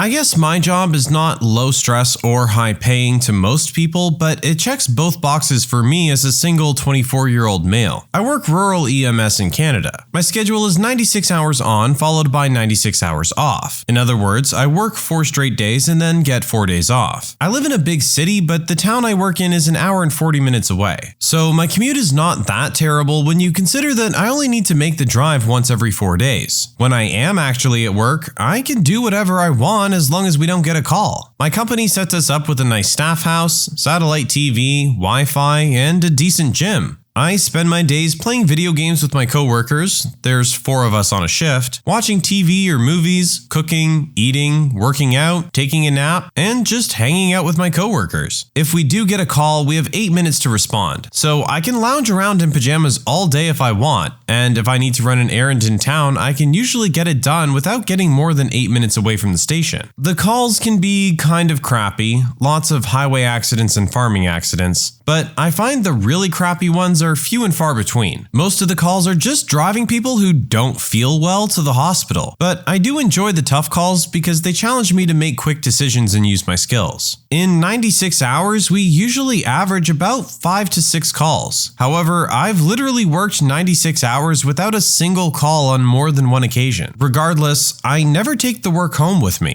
I make around $70,000 per year with good benefits, and there are a lot of opportunities to pick up extra shifts, which are paid at double time. In-house graphic designer for a pretty large retail company. We stay busy, but there isn't any of the stress that comes from working at an agency and having to please several different clients, or worrying about getting enough work as a freelancer. I ultrasound hearts and vascular systems in a doctor's office for $35 an hour. Super laid back. If you're fast enough, half your time is free time. I manage to trade stocks, read, learn something new, and just generally keep extra time filled with something interesting. I teach English in China, 12 hours a week, roughly $2,700 US a month, and that's with almost all living expenses paid. 1 return flight a year, 3 months off a year, but I'm paid for 11 months. I know I'll never get rich, but I make way more than I could spend considering the cost of living here. I could easily save $2,000 US a month. I have plenty of time to pursue my hobbies, and even my time in the office is very relaxed as my classics are so basic. I work quality control on electrical and mechanical projects. It's simple. Read the original proposal and the 100% specifications, and don't let the subcontractors waver from them. Keep the customer happy by showing them you're all about giving them what they paid for. It has its moments where it can get pretty hectic, but 90% of the time, it's laid back and stress-free. I am noticing that quality assurance seems to be one of the main jobs on this post. I sit behind a desk and design do-it-yourself home theater and automation systems. People send in their floor plans and I put little speaker and TV images where they should install stuff. And I troubleshoot the systems over the phone too. Easiest money I've ever made. And I get paid pretty good. I'm a personal assistant for a really high-end real estate agent. First few months was stressful, constantly trying to work out how he operates. But now that I've worked it out, I get everything done in advance for him and spend most of my day just chatting with others in the office, drinking coffee, and going on Reddit. I despise working. I've always hated it. I thought I would grow out of it, but at 27, I just seem to dislike it even more. So to find a job I can be excellent at with minimum effort and stress that pays me well is a dream. I also start early and don't take lunch, so I'm home in good time to my doggo. I'm a college professor. If you find a field you love, you get to talk about your favorite thing for 15 hours a week, earn the income of a full-time job, and get several months off a year. Air quotes because you use that time for grading and prepping stuff for the next semester. And of course, you work longer than 15 hours a week. But what that work consists of varies widely. If community college, it's pretty chill, mostly meetings and waiting for students to see you. Research positions vary in responsibilities. Specialized schools could be chill or more demanding, but there's potential for the majority of your time outside the classroom to be up to you and how you spend it. I'm a senior accountant for an oil and gas company. It's kind of a small family-operated company. The president of the company takes very good care of the employees and their families in terms of compensation, bonuses, and benefits. Unlike other larger oil and gas companies that have been hit hard in recent years, this one is still very much in the black. Make no mistake, the actual work is very busy and fast-paced. My career has advanced pretty fast here, going from knowing nothing about oil and gas industry to being one of the 3 most senior accountants here in just a few short years. Always something new to learn and skills to advance. Really, it's not just the career role itself that makes it low stress, but the place you work as well. The respect the company and people here have for each other is a rare find. Everyone loves their job, and the company is always pushing and making good on the ideal that employees are their biggest asset. Both people above and below me are highly talented, respectful, and very easy to work with. I have to work a weekend every once in a while from home just to be sure my duties are done to the best of my ability. However, for the most part, I go in at 8 a.m. and leave at 5 p.m. and my job ends there. Very flexible, can work from home or leave early, and the trust that everyone's busting their butt is a big part of that. It's my dream job. After years of crappy ones inside and outside the field after graduating college, I got really lucky. A friend of mine makes $45,000 a year in marketing. His entire job is making a newspaper/TV/internet ad saying, "Who would like to try a new product?" sitting on his butt for several days waiting. Then when people respond, he sorts them by if they should qualify or not. Guys can't test women's deodorant and things like that. That's the end of his job. Everything else is done by another group. He has hours of paid free time he uses to code and do side projects. He went to school for 8 years for math to get this job. I work data analytics. Today, I make $75K plus salary, good benefits, working Monday to Friday, 7 to 3:30, and all from home. Haven't worked a weekend or night or more than 40 hours in years. No commute, no traffic, no office drama, no dress code, no degree, no special training. Just an eye for patterns and fascination with data. Started my career 13 years ago doing outbound telemarketing for a credit card company. Nights and weekends for around $9 an hour. Basically the first job I could find with health insurance. About once a year, I looked for something that was a little bit of a stretch and move for a raise. Master the job and move again. Going to school now for a degree only because my work will pay for it.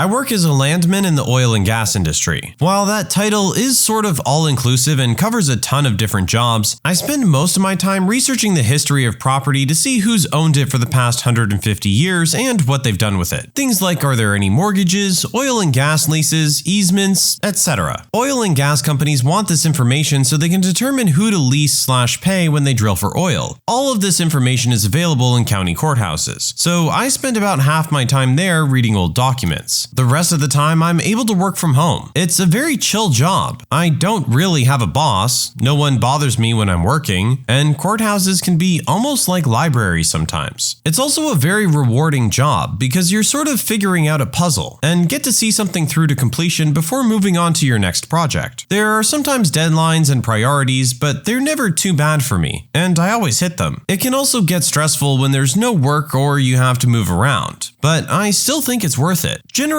most people have a degree, but not always. It's very much an industry that still relies heavily on networking, and I know several people who do what I do and make great money without a degree. I've made over $100K a year for about 5 years now, and I've only been doing it for 7. I'm a petroleum geologist, 6-figure salary right out of school for a 40-hour-a-week job. It still involves some stress because of how much money rides on my educated guesses, but for the most part, us geologists love what we do and don't stress a whole lot. Just so you know, low stress doesn't always equate to low effort. Anyway, my official job title is senior producer, but it should probably be wearer of many hats. In a given day, I write, shoot, edit, and produce between 7 and 12 unique videos, along with all the associated assets, splash screens, and tie-in media. Said videos are then published to a handful of sites, after which I prepare and disseminate just over a dozen newsletters. Once that part's finished, I do back-end maintenance on a few of the pages in question, followed by some light community management. If I'm lucky, I'll get 15 minutes to rush out, grab lunch, and make my way back to the studio, after which I'll devote myself to editing the stories that our writers put together. That's followed by a focus on whatever one-off projects might be in the pipeline, which usually includes a fair amount of asset creation or adjustment, and a final look at the documentation associated with any of the above endeavors, which I'll update as necessary. When I finally leave at the end of the day, I'm exhausted. It's a lot of work, but I'm happy with the fact that I have creative control, and I'm pleased to be making something with an immediately visible end result. And most of all, I'm not bored. For me at least, there's nothing more stressful than boredom. I'm a carman. I inspect and repair freight cars. Most of the time, work is laid back and easy. Sometimes I have to work in crappy conditions like a heat wave or torrential rain or freezing temperatures. Sometimes I have to lift heavy stuff or do sustained hard labor, but those days are rare. Stress only comes when the yard is all messed up and the yardmaster wants us to magically unmess it, or when managers come snooping around to try and get you in trouble. Again, rare days. The job suits me and pays me enough to be comfortable. My schedule sucks, but they're hiring, so I'll finally have some seniority. I work for one of the world's largest board game companies. Most of my job is granting studios in other countries access to our files so they can translate them and sell them in their country's retailers and then pay us a royalty. I get to go on trips to check out their studios to make sure they're up to the job, go to a lot of game conventions, and literally am required to play games with the coworkers I love at least a couple times a week. The benefits are great, and being only 2 years out of college, the work experience and salary are good. I got my master's, and luckily enough, a friend of a friend just then needed someone who could do data analysis. So I moved to a small city in a poor state where most men graduate high school with little literacy or numeracy and end up going to work on farms or doing manual labor. I spend on average about 4 hours a day doing pretty basic calculations in Excel and get paid twice the average income for this town. It has its pros and cons. I meet tons of interesting people I wouldn't have otherwise come across, and I have a very different perspective now on what I used to consider success. But it's also lonely, and I have a hard time relating my life to those people I meet. I work midnights as a direct support professional for people with developmental disabilities. 90% of the time I'm on Reddit or drawing or watching movies. Most of the time the guys in the group home are sleeping. It doesn't pay anything amazing, but $10.25 plus benefits isn't all bad when all I have is a GED and a few hours of training. Some people couldn't do it. Too nervous around people who are definitely not neurotypical. One of the guys right now a few feet away is just rapidly rocking in a recliner as he watches TV and occasionally making noises, which I just realized would freak a lot of people out. My full job title is Export Compliance Executive at a medical device company. Sounds fancy, but in reality, a distributor asks for a document which has already been compiled by someone else. I just copy and paste. It's fantastic. I'm a program coordinator for desk operations at a large university. Essentially, I manage all of the desks in the dorms on campus. This entails lots of student employees whom I relate quite well with at my ripe old age of 22. The job is mainly email chains and meetings with an occasional difficult conversation. I get university benefits and just under $40K. To be fair, my cost of living is dirt cheap. I'm a dog walker in Los Angeles. I see the same 10 dogs every day, every week. So it's like I have 10 dogs of my own. Since my clients are dogs, they're always happy to see me, which I will never take for granted after years and years in retail. I get to be outside in the sunshine, listen to lots of podcasts, and I'm walking all day. I'm no Rockefeller, but I work part-time and it pays the bills and gives me a little extra money to play with. So I'm very grateful. I don't know if it's a good salary, but I take home about $30 an hour in tips dealing poker. My paychecks are usually $200 to $300 every other week, after benefits and taxes are paid for. You can take home over $5K a month just pitching cards to people and putting up with their whining. The job has completely worn me down after 12 years, but there's zero stress involved with it.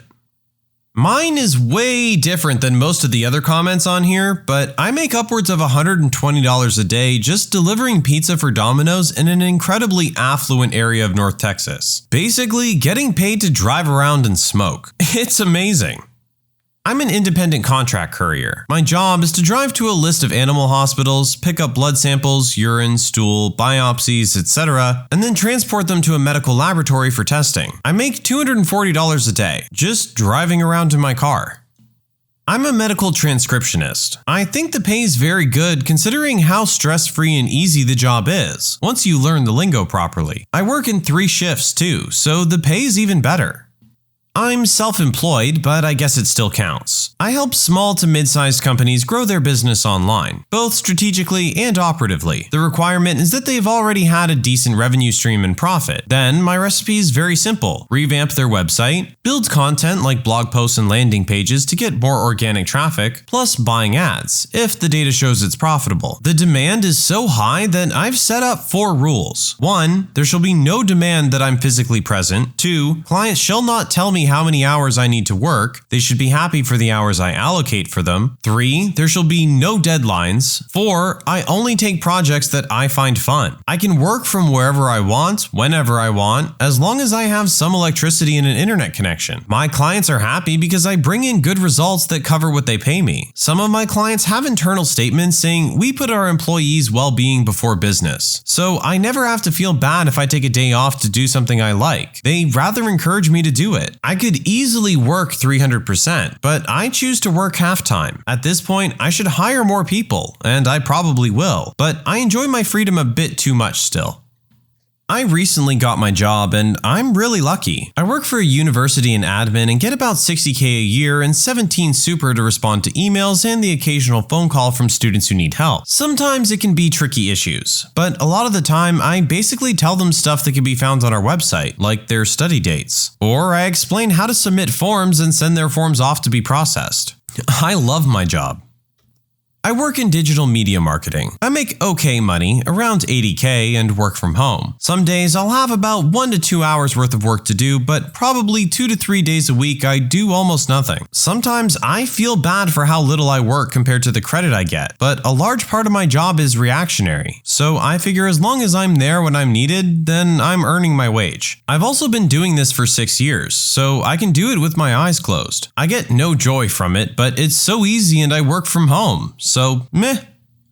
I work in swimming pool repair. I get paid by the job, not by the hour. So if I want to mess around all day, I do. If I want to make a buttload of money, I bust my butt all day. I get to make my own hours, I quote my own prices, and I knock off early for a matinee or for a beer with friends whenever I want. I average about $75K a year.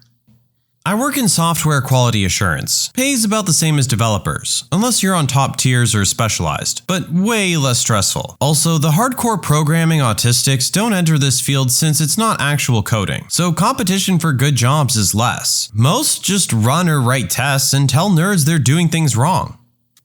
I'm a teacher for students who don't give a crap because their parents are rich. It's often frustrating that they don't want to learn, but then again, pretty easygoing because you can reuse old teaching plans without feeling guilty. Parents, students, and administration only get upset when I'm fed up and expect at least some of them to do their work. Currently, my contract rolls in desktop support. I'm not sure if I'm just lucky or great at my job, but nothing breaks and I only really spend 10 minutes a day total fixing things. This email won't send, that's because the email address is incorrect, that sort of stuff. I'm more here for a just-in-case scenario. It's okay, but I miss my previous roles on a service desk being hit with calls for 8 hours a day. I get in, blink, and it's time to go home because it's so full on. The days go pretty slow here and I end up exhausting Reddit by lunchtime. But for $35 an hour at 21 years old, I can't complain.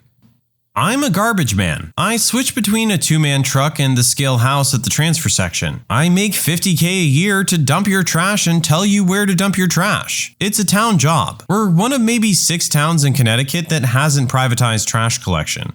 Redditors who work in retail, what's the saddest thing someone ever returned? Customers come in regularly with large amounts of baby supply returns. They get the wrong gender items or duplicates. An older woman came in with a cartload, so I asked about the new baby. She slowly and through tears explained that her only child and grandbaby had died during childbirth. A man returned a Christmas tree one year. He was pretty bummed out, and when I asked him about it, he told me that he was supposed to have visitation this Christmas, but his ex refused to let him see his kids. I still think about that guy. I hope he gets his kids this year. I used to be a manager for the Disney store. We had a regular old man come in with his wife regularly. Super cute couple. I mean, matching outfits, holding hands, just as cute as could be. We used to sell these huge stuffed animals, like ginormous. The couple came in about once a week and would just walk around, laugh, and smile, buy little things here and there. One night, he came in on his own and bought one of these gigantic Mickeys we had. It was $300, I think. He was so excited about it. He told us all about how he was going to take her out to dinner and it would be sitting there on the bed to surprise her when they got home. Anyway, 2 days later, he walked back in carrying the giant Mickey Mouse plush to return it. He had bought it to be a surprise for her 75th birthday. She had passed away in her sleep the day before her birthday. He thanked us and said goodbye and that he would not be coming back because our store reminded him too much of his wife. We found out he passed away a week later. We found out all the details because one of our employees went to their same church. 2 middle-aged ladies, apparently sisters, were having the time of their life in my department. One bought a ton of assorted housewares, including some relatively inexpensive but very distinctive-looking glass vases. We chatted throughout, and they were fun. I kept thinking about how much of a real joy it had been to deal with them. The next week, she came back to return the vases. When I asked the reason for the return, suspecting, the color/size didn't work like I expected, she embarrassedly explained that impulsive purchases were a problem in her manic states. Not a return, but I worked in a jewelry store and the saddest sale we ever had was a lay-by. Guy had this ring on lay-by for 12 months, but died in a car accident. His parents came in and picked up the ring so his girlfriend could keep it. Don't think she had any idea he was going to propose. I worked at Toys R Us in the late 90s, before there was really a separate baby store, and we sold all the cribs and clothing and such. Someone returned carts full of baby items from a registry. An older man came in on behalf of the mother because the baby was stillborn. We accepted all items at full price with no receipts and gave cash back. The family certainly didn't need hundreds of dollars in store credit. I work at a liquor store in a college town, and one night some younger guy was returning a keg barrel, only it was still half full. I jokingly asked the guy if it was a crappy party or something along those lines, and he responded with, "Yeah, it was a party for one of our friends who died the day of the party." I work at a hardware store. About a week ago, we had someone return a jack, which I think had failed and snapped shut on his arm. His forearm was completely shattered, and I think he lost his job. I work at a thrift store, and it's not exactly returning, but we get a lot of sad donations. For example, we had a recording of a father's final moments he made for his 2 sons. It's like 2 hours long. I listened to the whole thing. Also, there's a guy who comes in every week and donates 1 box of stuff. I asked him if he was moving one time, and he said, "No, these were my wife's, and she's passed now." I'm never asking someone why they're donating again. I was working at a large pet store in the tropical fish department. One busy weekend, a very well-dressed, rather snobby woman came in and bought 6 baby angelfish, each about the size of a dime, plus the fins. The store I worked in was inside a huge high-end shopping mall, so we had a holding service where we would bag up fish, cash the customer out, and float the fish in their bags in a warm tank until the customer had finished all their shopping and was ready to leave for home. As a matter of course, I offered to hold this lady's baby angelfish. She said she was all good and laughed. We thought nothing of it, since many of our customers come in from outside the mall just to stop at the pet store, and didn't bother visiting the rest of the mall. 4 or 5 hours later, she stormed back into the store demanding a manager and a refund. She was shaking the bag in our faces for emphasis, yelling that her gorgeous angels were all dead. On close inspection, we discovered that the silly woman had put the poor fish in her car, presumably so she didn't need to carry them while she stopped for other things or returned to the store to pick them up. Unfortunately, because it was January and the temperature outside was about minus 15 degrees Celsius, the tiny babies had frozen to death. She simply couldn't wrap her head around the idea that tropical fish cannot withstand freezing temperatures. Even when we took a tiny fish out of the bag and showed her that not only had ice formed on top of the once 84-degree Fahrenheit water, but the dime-sized fish was actually frozen stiff. Some people just shouldn't have pets. Not strictly retail or a return, but at the cinema I used to work for, someone booked an entire gold class lounge so they could propose to their girlfriend alone. This cost thousands of dollars. He had a special video made up to play after the trailers, the whole 9 yards. A day or two before the big day, he called to cancel his booking. His girlfriend had dumped him. I work in a clothing store, and a gentleman came in with his wife because he had lost 80 pounds and needed new clothes because his old ones wouldn't fit, obviously. I congratulated and jested that he must be working out every day to lose that kind of weight. He replied that cancer was the cause of the weight loss and not exercise as I so jointly suggested. He understood when I apologized and still bought clothes. Jared Allen bought like 15 families Christmas at the Target I worked for. I mean, like big ticket stuff for everyone, like TV, iPad, things like that. It was something like $15K total. The next day, since I was the security manager, I was screamed at by 8 of those families that wanted to do returns for cash, saying I was ruining their children's Christmas. I made it to my lunch break before I comped out. This kid came in by himself and was looking for some socks or booties for his weenie dog. He was telling me about how he got her and how now her legs didn't work anymore, so he didn't want her getting hurt while dragging. He paid with a bunch of pocket change and ran out the door. A couple days later, he came back in and just handed me the socks back. I worked at a Subway for a year, and we shared the building with a jewelry store. It was a small business, and we always made a salad for the owners free of charge. One day, a customer at their store is incredibly enthusiastic about buying an engagement ring for their significant other. He told the entire Subway crew about how he met her after his mother died and that they've been seeing each other for almost 5 years. He kept saying how happy he was that he found someone who makes him truly happy, and that all the challenges in his life were necessary for him to find true love. He came back a few days later. The light from his eyes was gone. He was returning the ring. I talked to the owners later that day after he left, and apparently she broke it off with him because she fell in love with someone else. It was really sad to watch. I worked at a grocery store where someone returned a box of crackers. She said that she doesn't actually eat the crackers. She just licks the flavoring off them. This particular box didn't have enough seasoning for her, so she had licked the crackers and then brought them back. I went behind the return counter one day and saw a pair of boots with a damage slip in it. They looked fine, so I asked my coworker why she damaged them out of the system, and she said a girl died in them. Apparently, the girl's mother bought them for her when she was sick in the hospital. She died and the mother returned them.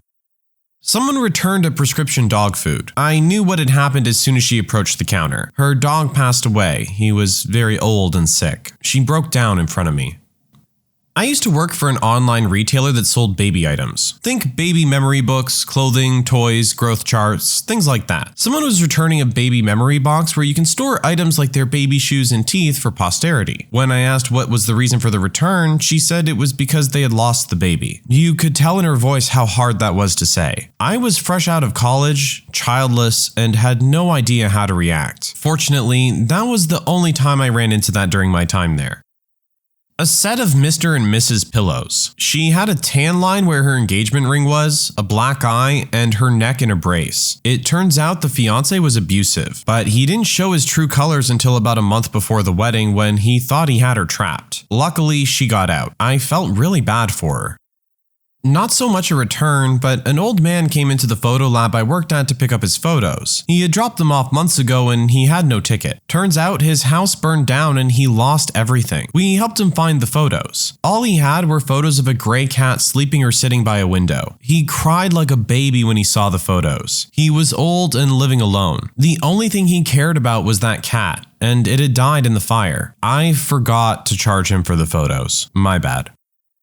I helped a woman 7 months pregnant and her husband pick out a whole baby set for their new baby. Stroller, crib, car seats, clothes, and everything. The stroller was a high-end model that we didn't sell many of, so it stood out to me. A month later, I saw the same stroller, car seat, and crib in the return bin. When I asked about it, my manager said that the woman and her husband were hit by a drunk driver and killed. Her mother returned the items. This happened a little over a year ago. A frail old woman came in to return an unopened box of a very expensive brand of cologne. She didn't say much past, "I need to return this." And me, being the people person I am, tried to jokingly mention, did her husband not like the brand? She sighed and said, it was his birthday present, and when I went to visit him in the hospice to give it to him, he had already passed away. I was speechless and profusely apologized and ended up talking to her about my mom passing away a few months prior to this. And we ended up crying together in the store and talking for an hour and a half. She left with a smile on her face, but the initial reaction still haunts my dreams.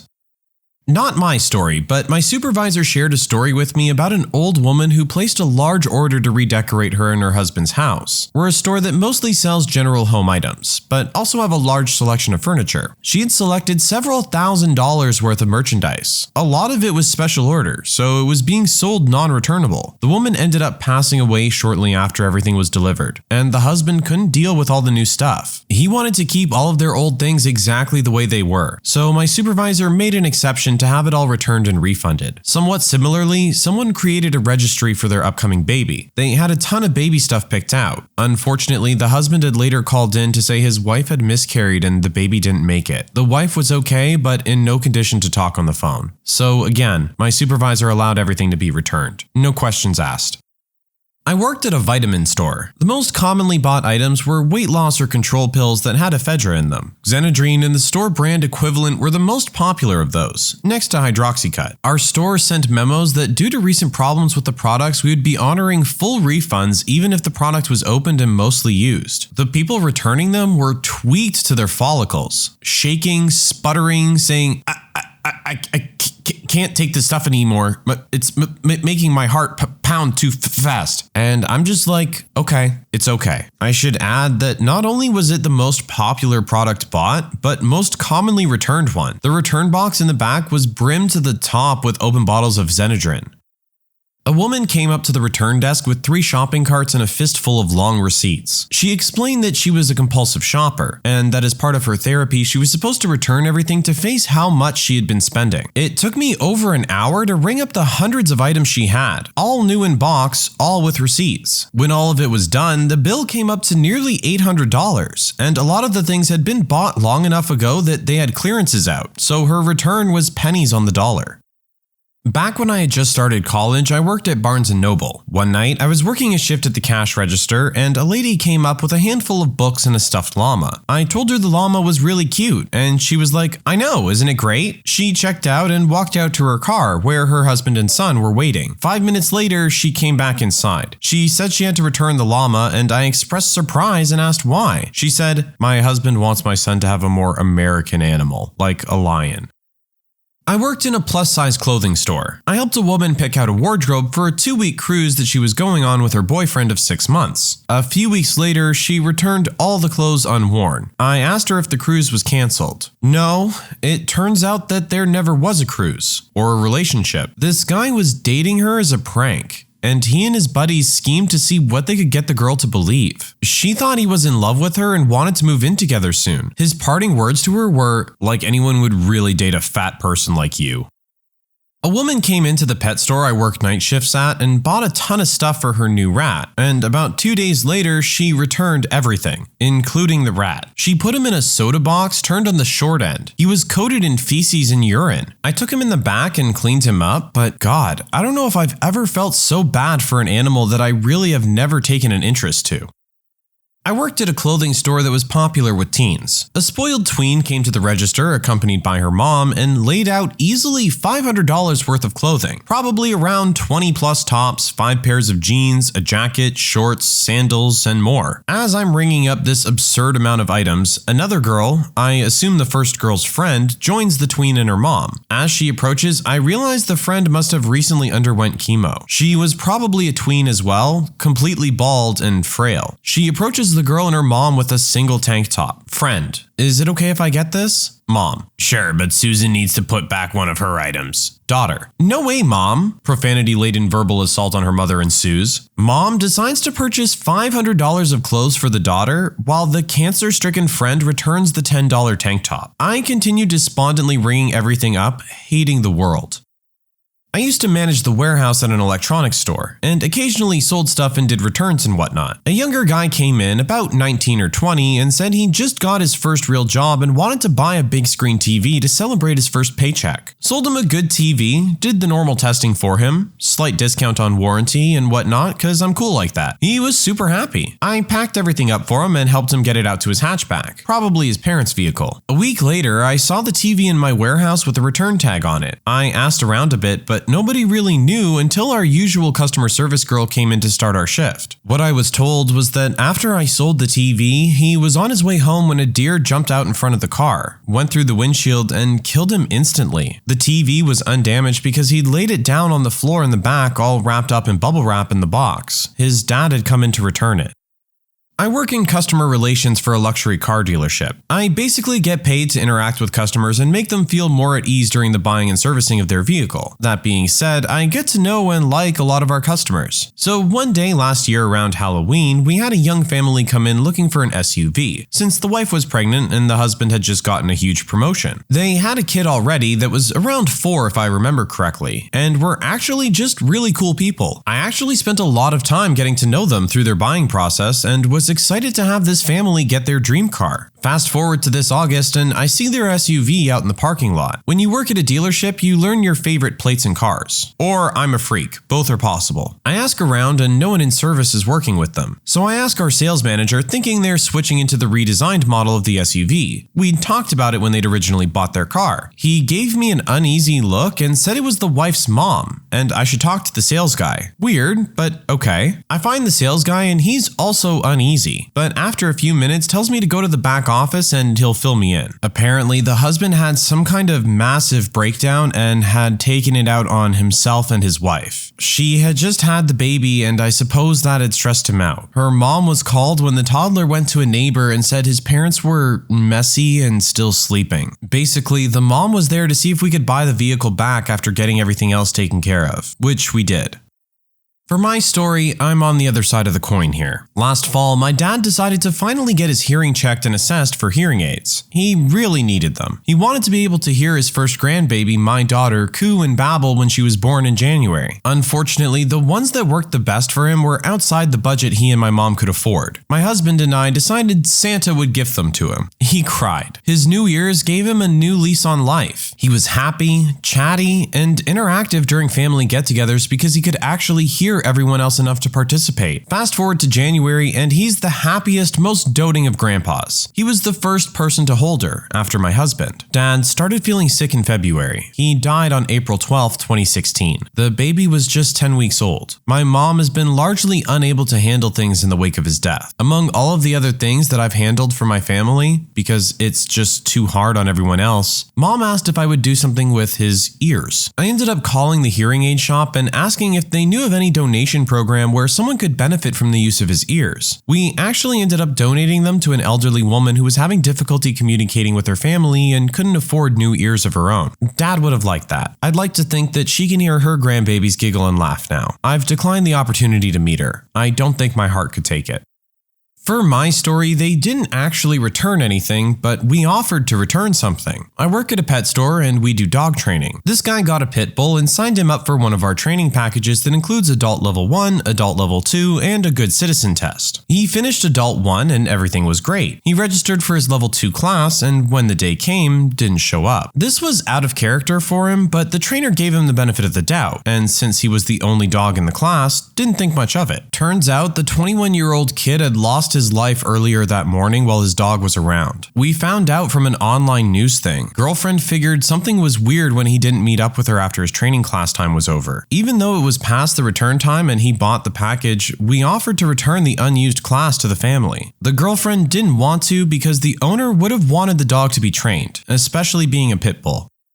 One time, I helped a woman pick out some items for her elderly sick dog who had incontinence problems. He had been sick for a while, but she seemed optimistic. That morning, before she took him to the vet, he was doing much better than he had for the last few weeks. He was energetic and mobile. While I was checking her out at the register, she got a call from the vet. I stood there and watched her face crumble as the doctor told her that he had had a seizure on the exam table, and that there was nothing they could do for him. All I could do was step out of my register box and hold her while she sobbed.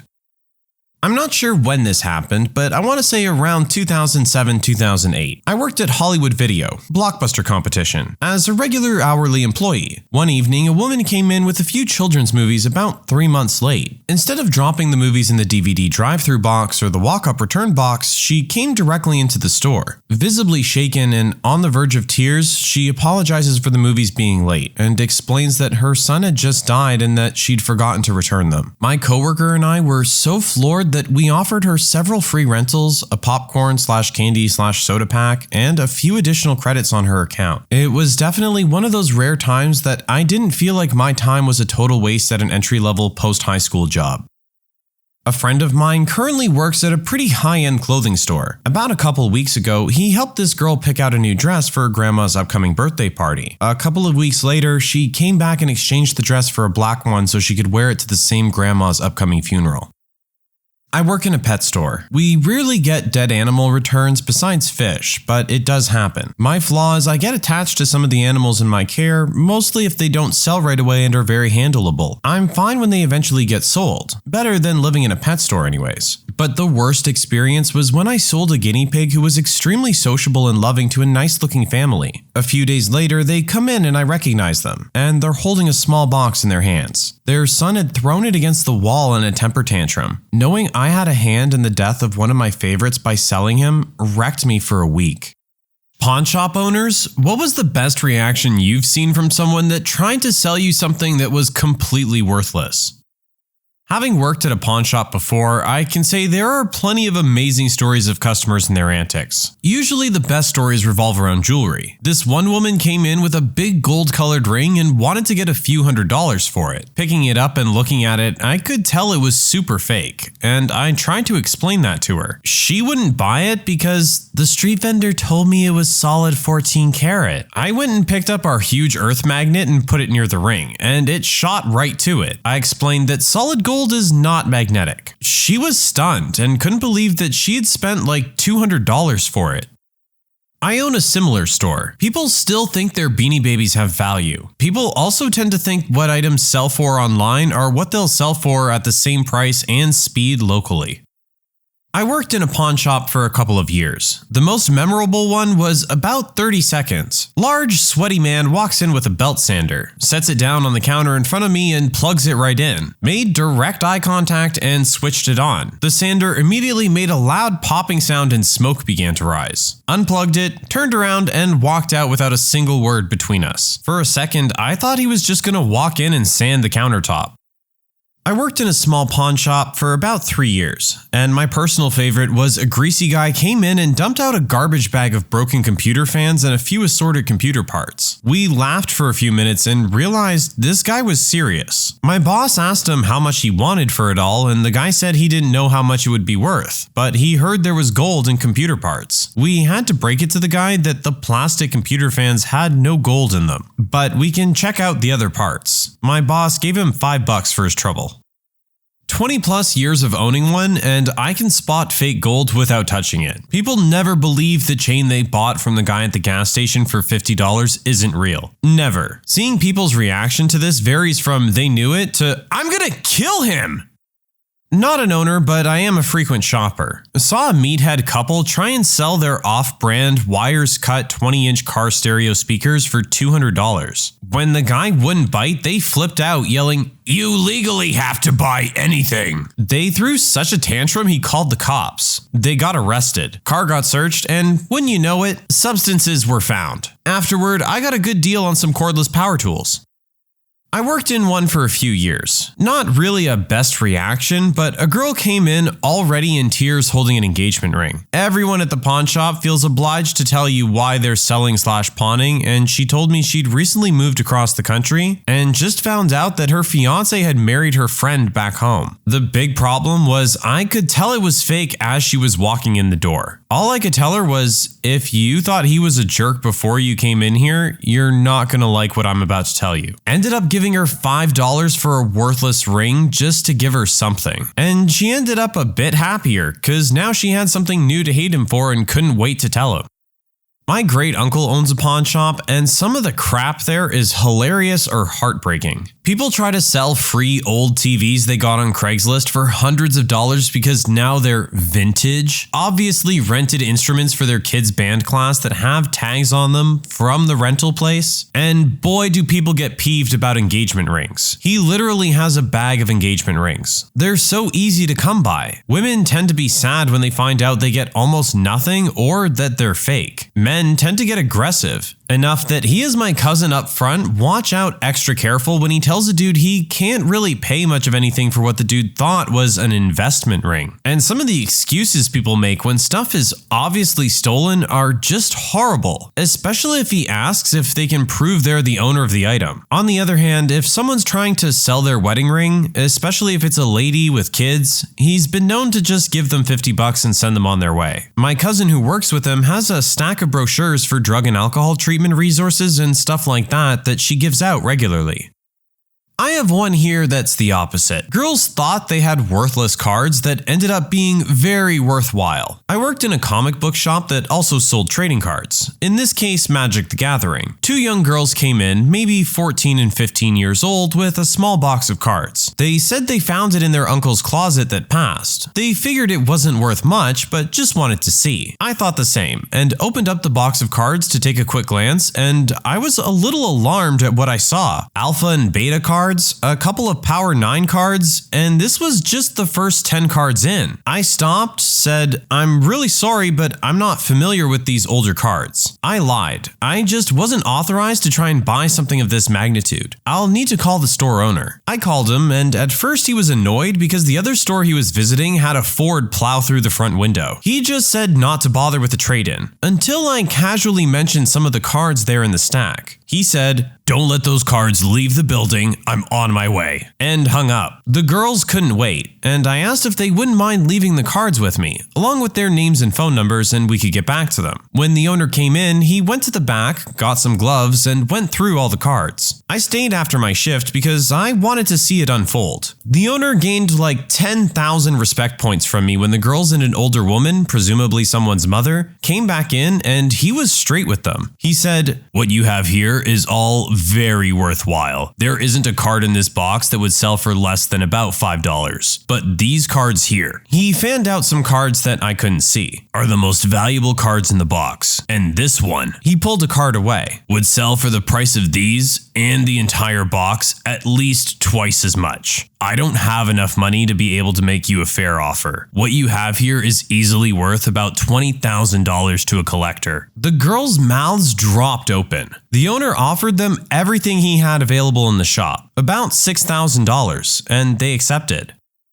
Not a pawn shop, but I used to work in a mobile electronics store. Alarms, cruise controls, stereos, things like that. Had a guy come in with a box full of outdated high-end stereo equipment. Head unit, EQ, preamp, 3 amplifiers, and some nice crossovers. I told him that most of it was worthless to me, but offered him $40 cash or $65 store credit. He flipped out and began a rant about how all his stuff cost over $2,000 when he bought it. Yeah, 16 years ago. I calmly explained that he may be able to get more for it on eBay or something, but I have to make a profit, so I can't offer much. I also explained I wouldn't have offered anything if I wasn't personally interested in the crossovers. He slammed everything back into the box and stomped out while calling us every name in the book. As he was walking out of the door, he looked back over his shoulder, yelled something, and flipped us off. This is where he messed up. Since he wasn't looking where he was stepping, he tripped over the curb and spilled the entire box of gear into a huge puddle. A very deep pothole full of rain. It was hard not to stick my head out of the door and bellow aloud, "Ha!"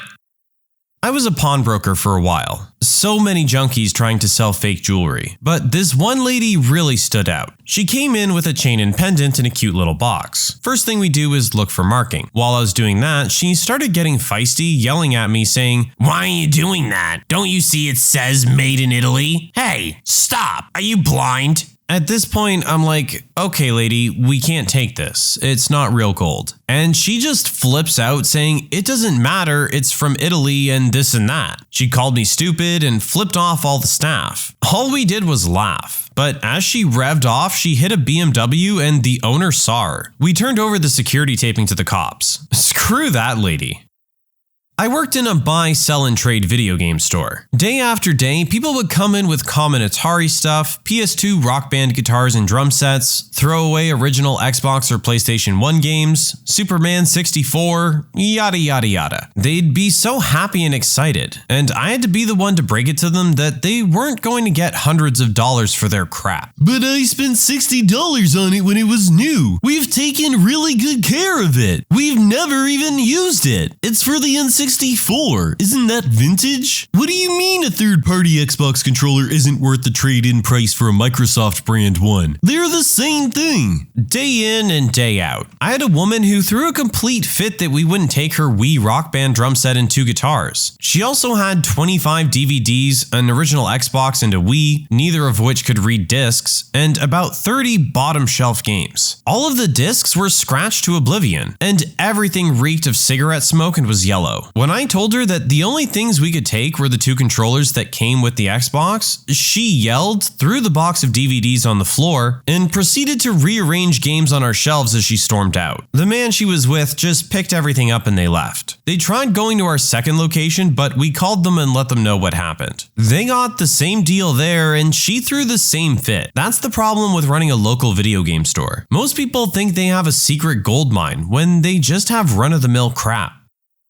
I buy and repair typewriters. It's an odd niche hobby of mine more than anything. Typewriters can go for a lot of money, but most aren't honestly worth what people want. 85% of typewriters are worth no more than $125 in pristine condition. A lot of people will try to sell their inherited typewriters for $50 to $1,000 more than they're worth in some cases. I've seen one person try to sell a typewriter to me for $650 because he saw one online for $700 in a different color. I had bought the exact same typewriter 3 days before for $63. One typewriter, several people were all trying to sell them for $150 to $250. I bought one in amazing condition, better than the higher priced ones for $70. Just because someone labels a price or because it's old doesn't mean it's worth that price or value. That's not how it works. I had this old fellow try to sell me a tribal wooden African figure in a grass skirt. You know the type. When I told him it was worthless, he tried to convince me that the skirt was made out of real lion's mane. When I inevitably shot him down and called his bluff, he pulled a Bic lighter out of his pocket. Do you want to buy this instead then? I used to work at a pawn shop. One time, a guy came in with a DVD VCR combo, brand new in the box. We, the pawn shop employees, would always engage the customer in conversation while looking at the item, partly to feel out the customer and see if they had any inconsistencies in their story that may indicate stolen goods. So I started the conversation. Wow, this is a nice unit. Where'd you get it? Best Buy. Just bought it a couple days ago. Oh, nice. But you want to sell it to us? Why not just return it to Best Buy? Oh, yeah. I can't find the receipt, but I bought it right down the street at the Best Buy, like 2 blocks from here. While we talk, I'm pulling the unit out of the box and checking the cables and remote, looking on the bottom for a serial number. As I flip the bottom of the unit towards me, I see that it has a giant sticker on it that says, "Property of Rent-A-Center, do not buy or sell." I didn't say a word to him. My boss was watching over my shoulder. As soon as my boss saw the sticker, he pulled out a Polaroid camera, snapped the guy's picture, cussed him out, and practically threw the DVD VCR at the guy. I sent a fax to the other pawn shops in town to give them a heads up. I currently work at a pawn shop. People think silver is worth a lot more than it is. I get people thinking they'll get $400 for a chain that's maybe worth $30. Other than that, collectibles and memorabilia disappoints most people.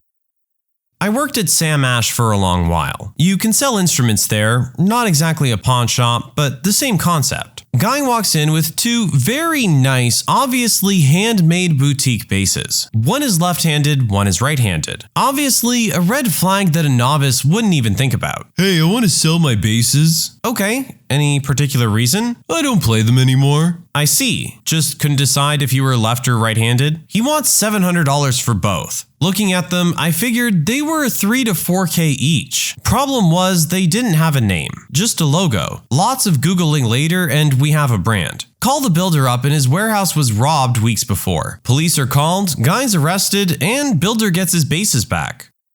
Not a pawn shop owner, but used to work at an art gallery that sold some local stuff. A guy brought in some rare prints by a local artist a couple towns over. These limited editions were super rare and valuable. He kept insisting. I stayed as polite as possible until I finally had to show him the exact same prints in the clearance bin at about 1/10 the price he was asking for. Not a pawn shop owner, but I went to buy a few tools from one. I was in line and in front of me was a tweaker that was having a meltdown after finding out her grandmother's ring wasn't really that valuable. It was gold plated and had a small fake diamond. The pawn shop owner offered her $5. She stood there trying to haggle for $7. He stood firm on his $5 and she continued to flip out. I told her I'd give her $10 just to get the heck out of my way. She grabbed her ring and told me to screw off and stormed out. Me and the shop owner had a good laugh, and he knocked off $5 for my inconvenience. Former private security and my partner used to work security for a pawn shop. A Navajo man once arrived at his place with a trailer full of landscaping equipment. It looked exactly like what you see residential landscaping companies use. Full of shovels, mowers, blowers, enough equipment for a 3 to 5 person crew. He wanted to sell everything at once, trailer included. The owner said, "Let's inventory everything. Give me 24 hours to add this up and I'll call you." The owner takes a notebook and writes everything down. Every item and what serial numbers he could get. writes down the plates on the trailer, and took a quick picture of a miscellaneous sticker on the hitch. He calls the police. The trailer was reported stolen that day. Him and a detective picked a time that was convenient. Owner calls the guy back and says, "I'll give you $4K for everything." And they argue over the phone, and he gives up and says he'll pay $7K for all the equipment. Just come Tuesday at this time. The guy shows up, and one detective and 2 officers arrested him. The arrest was calm and without incident of any kind. The guy knew the jig was up. The actual value of the equipment? Like under 1K tops. It was heavily used, very old lawn equipment. I'm sure it worked great for whoever it was, but it was all super old equipment with little value.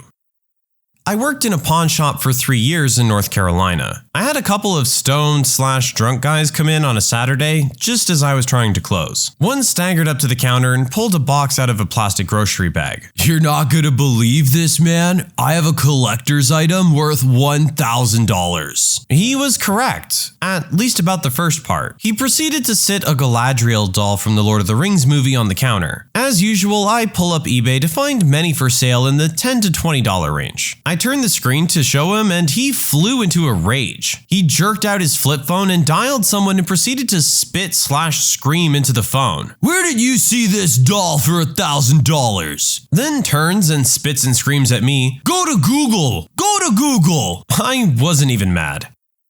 Okay, well, I guess it's time for my most embarrassing moment. I got scammed by one of those stereo vans that goes around with equipment saying they had extra, but really it's fake. I went to the bar and my hat got stolen. I really liked that hat, so I went to the store to buy another one. As I was walking in, this van pulls up and these 2 dudes are like, "Hey, wanna buy a stereo?" I'm like, "Nah, I'm cool." They were really persistent. It also just so happened that I had an extra $100 in my pocket. They kept pushing. Originally trying to sell it for like $400. They said it was their last stereo and I told them I only had 100. Honestly, I bought it because I not only wanted them to get out of my face, but I also thought it was a cool deal. Fast forward to me getting home and never opening the product. I swear to God, it sat in my living room for like 6 months. Finally, one day, I needed a little extra cash, and I'm like, why don't I just sell the speakers? I drive around to 4 different pawn shops who all tell me they couldn't take it. No explanation why. Finally, I have this Hispanic lady who barely speaks English at a pawn shop offer me $40. I kept haggling on the price, so finally she got her manager. When the manager came over, he Googled the product and turns out it's a known fake product that's sold all around. The guy thought I was trying to get one over on him. I explained myself and left before the cops got called. I was a little worried. It didn't hit me until later that night why I was getting such weird facial expressions from the other pawn shops I went to. I still cringe at that story.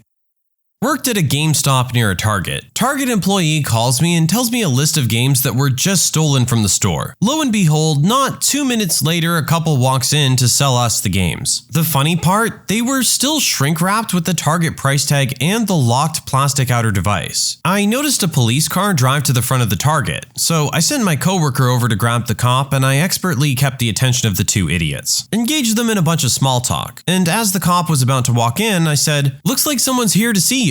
Their faces were priceless. I worked at a shop for 12 years. One of the most common scenarios is when a relative ignorantly thinks or flat out lies about something they hand down. Guns are one of the most common. "My grandpa took this off a Nazi in World War II. The rifle in question being a 1950s Mosin with Century Arms import marks from the 1980s. Tons of antique silverware from the 1800s that was made in the 1960s that is nickel silver, worth nothing at all. And countless medieval swords that were made in China that they want $500 for, that you can buy in a catalog for $29.99.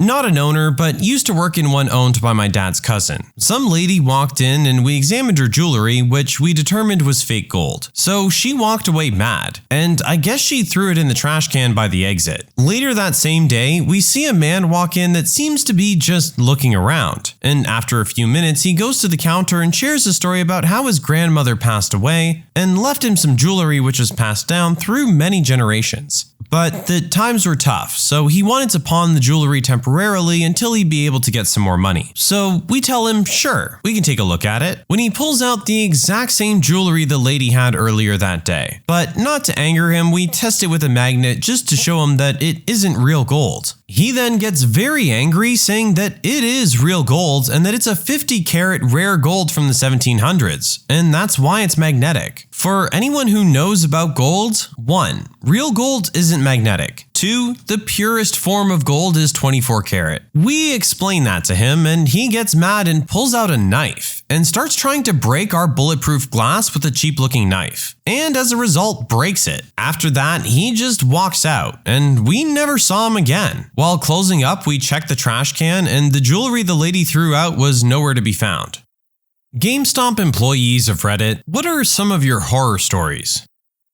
4 come to mind. A woman comes in to trade in an old Xbox 360 in a box. I open the box and the smell hits me. Rat droppings, grime, cockroaches and all have spent time in this thing. Luckily, my manager noticed and we were able to decline the trade. Spent 5 minutes disinfecting the counter before I helped the next customer. Another time I was trading in a PS4, I think. We were chatting while I was wiping his hard drive and commenting on all his achievements. Sometime during his conversation, he got nostalgic and changed his mind, but not before I had already deleted all his data. I felt terrible. Another time, a homeless looking guy comes in during one of the few times I'm alone in the store. He was dragging around a trash bag and I was doing my best to keep him in eyesight as he was all kinds of sketchy. He managed to stuff an Xbox 360 in the bag and walk out, but I ran out and asked him to give it back, which he did, saying, "Please don't call the cops." Now, this last one kind of shook me. This woman comes in with a gaggle of kids, maybe 4. They were all terrors, running around to different parts of the store, yelling, grabbing things and rearranging them, seemingly causing distractions while this woman tried on 3 separate occasions to get behind the counter. They end up buying something, but then I notice under this big box the oldest kid has picked up, he'd stuffed his hands full of the little DS games that were on the go back section of the counter. There was more here, but I've lost some of the details. But it really gave me the impression that this was all coordinated by their mother. It's one thing to see adults steal. To see kids who are encouraged to do so, just terribly, terribly sad.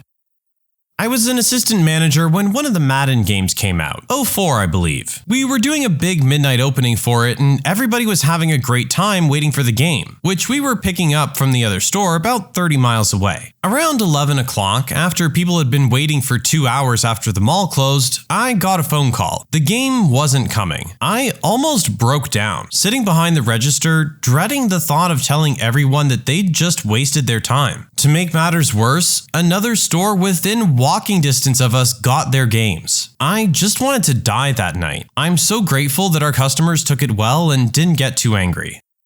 I had a couple come in to return a Sesame Street video game and controller. They had a receipt from over a year ago. The game was scratched to hell and the controller was full of dried soda. They said it didn't work anymore, shocker, and were furious when I wouldn't give them their money back. Like, standing there screaming at me. I was the manager, so I had no one else there to back me up. It was kinda crazy. Their kid was bawling, the lady was swearing like a syphilitic sailor, and the husband couldn't finish a sentence. Pretty sure they were both super high too, so that was fun. When the PS2 came out, I was assistant manager, and my manager would sell them out of the back room at a markup. Such a snake. I took the demo Xbox home with a copy of Halo before the system launched one night and had a 4-player all-night party. One of our other local stores had someone dig through the outside wall and steal everything out of their back room.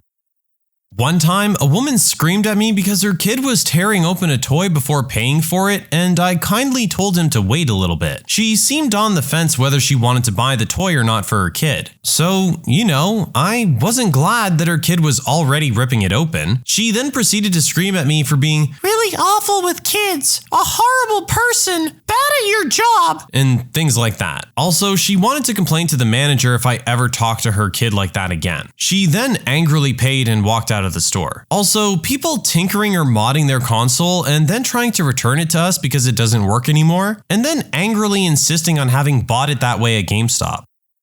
I worked part-time at a GameStop when I was in college. The best story I love to tell is the mom and son story. 40s-ish mom and 7 to 10-ish boy come into the store. It's a large strip mall with lots of stores. Don't even look at the merchandise. Just come up to the counter and ask to let the kid use the bathroom, clarifying that she's not there to buy anything, but has spent thousands of dollars in our store previously. We politely tell her we can't let customers use our bathroom because it's in the back of the store with lots of high-priced merchandise.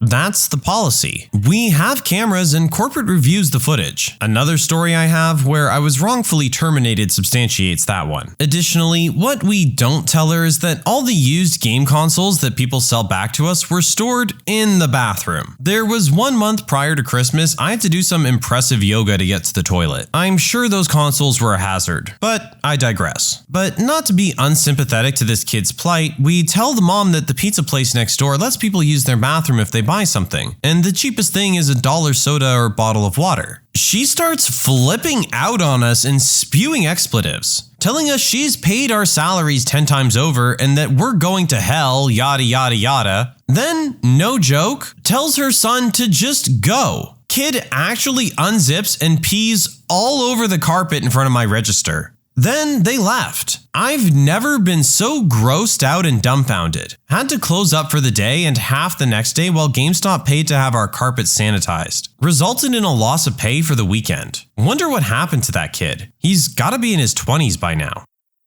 Former employee here. 2 wonderful stories. Number 1, older lady brings in a bag. She looks like an addict and wants to sell her Wii. I put my hand in the bag and it's soaking wet. Cat piss. She was furious I wouldn't take it. From that day forward, I made every customer take all trades out of the bags themselves. Number 2, my first store was long, and I had a kid and mom in the back. Mom wasn't paying attention at all. 8-year-old walking around. Gets really quiet. Then mom rushes the kid out of the store. Go back there and he took a poop on the floor. Watch the tape. Mom finds him squatting, lets him finish, then takes him out.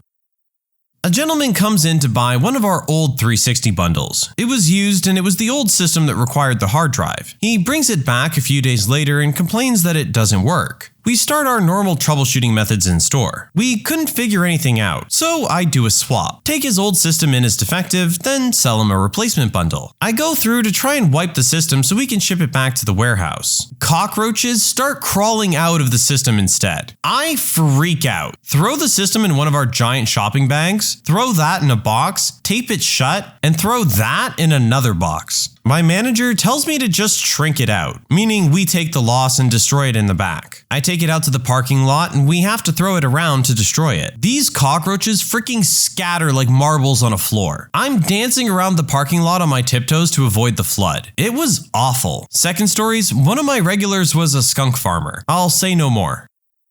I worked at GameStop a long time ago, but I'll never forget this one. One night, a guy brought in a really dusty and dirty GameCube, wanting cash, of course. I asked him if it worked, and he said he didn't know because he hadn't played it in a long time. I told him that we have to check every console, and when I turned it on and opened the lip, about 100 roaches came running out all over the counter. I worked in a store where theft was a very common occurrence, but this one dude, he nabbed one of the cheap controllers off the wall from the back of the store and puts it in his backpack. Then comes over to the counter, he reaches across the counter, opens a drawer, and steals a brand new game out of the drawer. Takes it away from the register, opens it, waits in line, trades the game in for $25. Then he asks me to look for something in one of the bottom drawers, and he steals the game back he just traded in a second time. After that, he immediately left the store before I could notice he was gone. I gotta give him credit. He was pretty slick. So many other sketchy things too, but this one I just had to laugh at.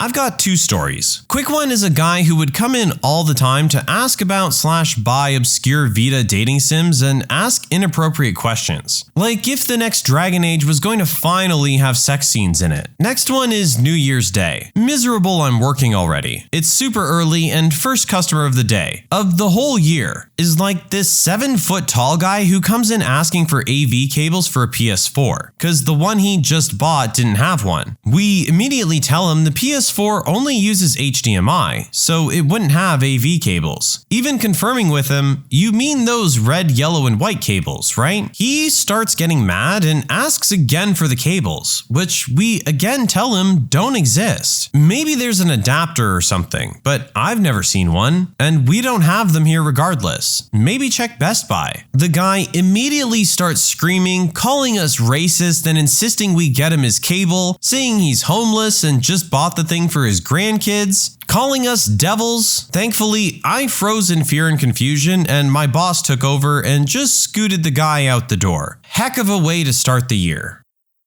I used to be the assistant store manager of a GameStop, but nothing really out of the ordinary happened there. Just a lot of lingerers. When I was the manager of a local game store though, there was definitely a lot of wild stories. The one that sticks out the most was this old dude we called Psycho Sexy. He would come in every Monday morning and try to sell me or whoever was working bootleg adult DVDs. He would then tell us a little bit too much detail about how he would use them, and that he'd sell them to us for super cheap. Every Monday he'd come in, open up his duffel bag full of adult DVDs, get refused, then leave, and come back the following Monday. This went on for almost 3 years.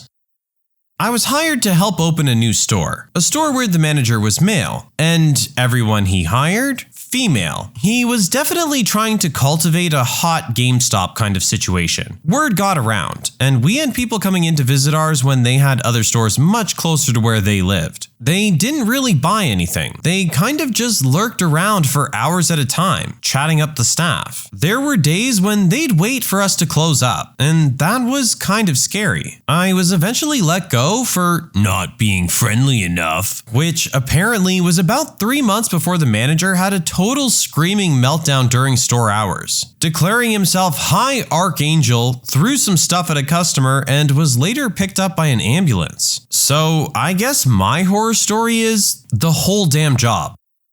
My first job was at GameStop, early 2000s. I stayed for about 4 years from when I was 17 to 21. Started as a part-timer and ended up as a shift supervisor. Then boyfriend, later husband, now ex-husband was our store manager for a while. The point is, I've seen some stuff. Let's talk about my favorite one though. It was a weekday afternoon, so we're slow and short-staffed. It's just the two of us, my boyfriend and I, and maybe a customer or two. Someone's playing the Guitar Hero demo, someone browsing the wall. The door jingles and in walks a guy with a huge backpack. I give the customary greeting, "Hey, welcome, let us know if you need anything," and he doesn't acknowledge or respond. I shrug to my boyfriend and go back to cleaning discs or stripping cases or whatever. The guy looks around for a few minutes and we think nothing of it. Finally, he comes up to my boyfriend and gestures for the stack of post-its he's using to label games we're putting in the disc buffing machine. Boyfriend obliges. Guy says nothing, just writes on the post-it. He puts it on the counter in full view of both of us, and in all capital letters is the following message: "I have a gun. Give money?" My boyfriend and I turn sheet white and realize we're being robbed, and this guy has a gun in his giant backpack. We're teenagers with no manager and no silent alarm under the desk, and we're terrified. The guy is already putting down the backpack and unzipping it. The other customers are totally unaware and off doing their own thing. And we're going to get murdered in a GameStop at 1 p.m. on a Tuesday over the $100 we have in our tiny till and the safe neither of us has the combo for. He reaches in the backpack and withdraws a light gun for a Sega Dreamcast. Turns out this guy's deaf and wants to sell us a light gun.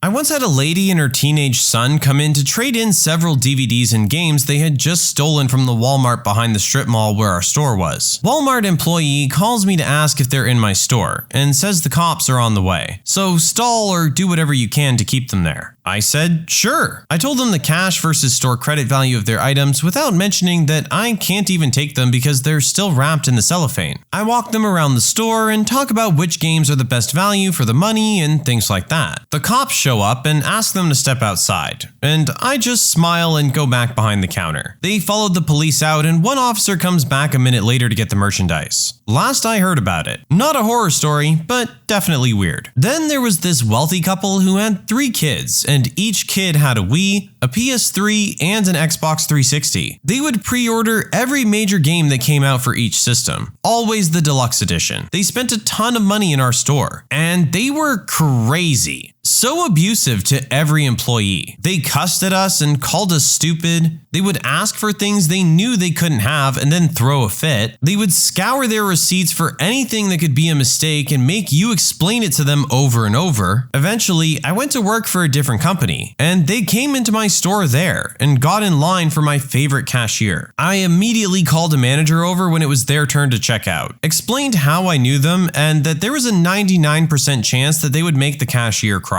He went over, and just as he got there, they were beginning to raise their voices about some supposed mistake. Luckily, that manager's super good at handling people and got them out without letting them get a word in edgewise. I practically had PTSD from dealing with them. I think they got off on abusing people together. They would sometimes be laughing as they did it. If they found a legitimate mistake in anything, their faces would just light up. Truly evil people.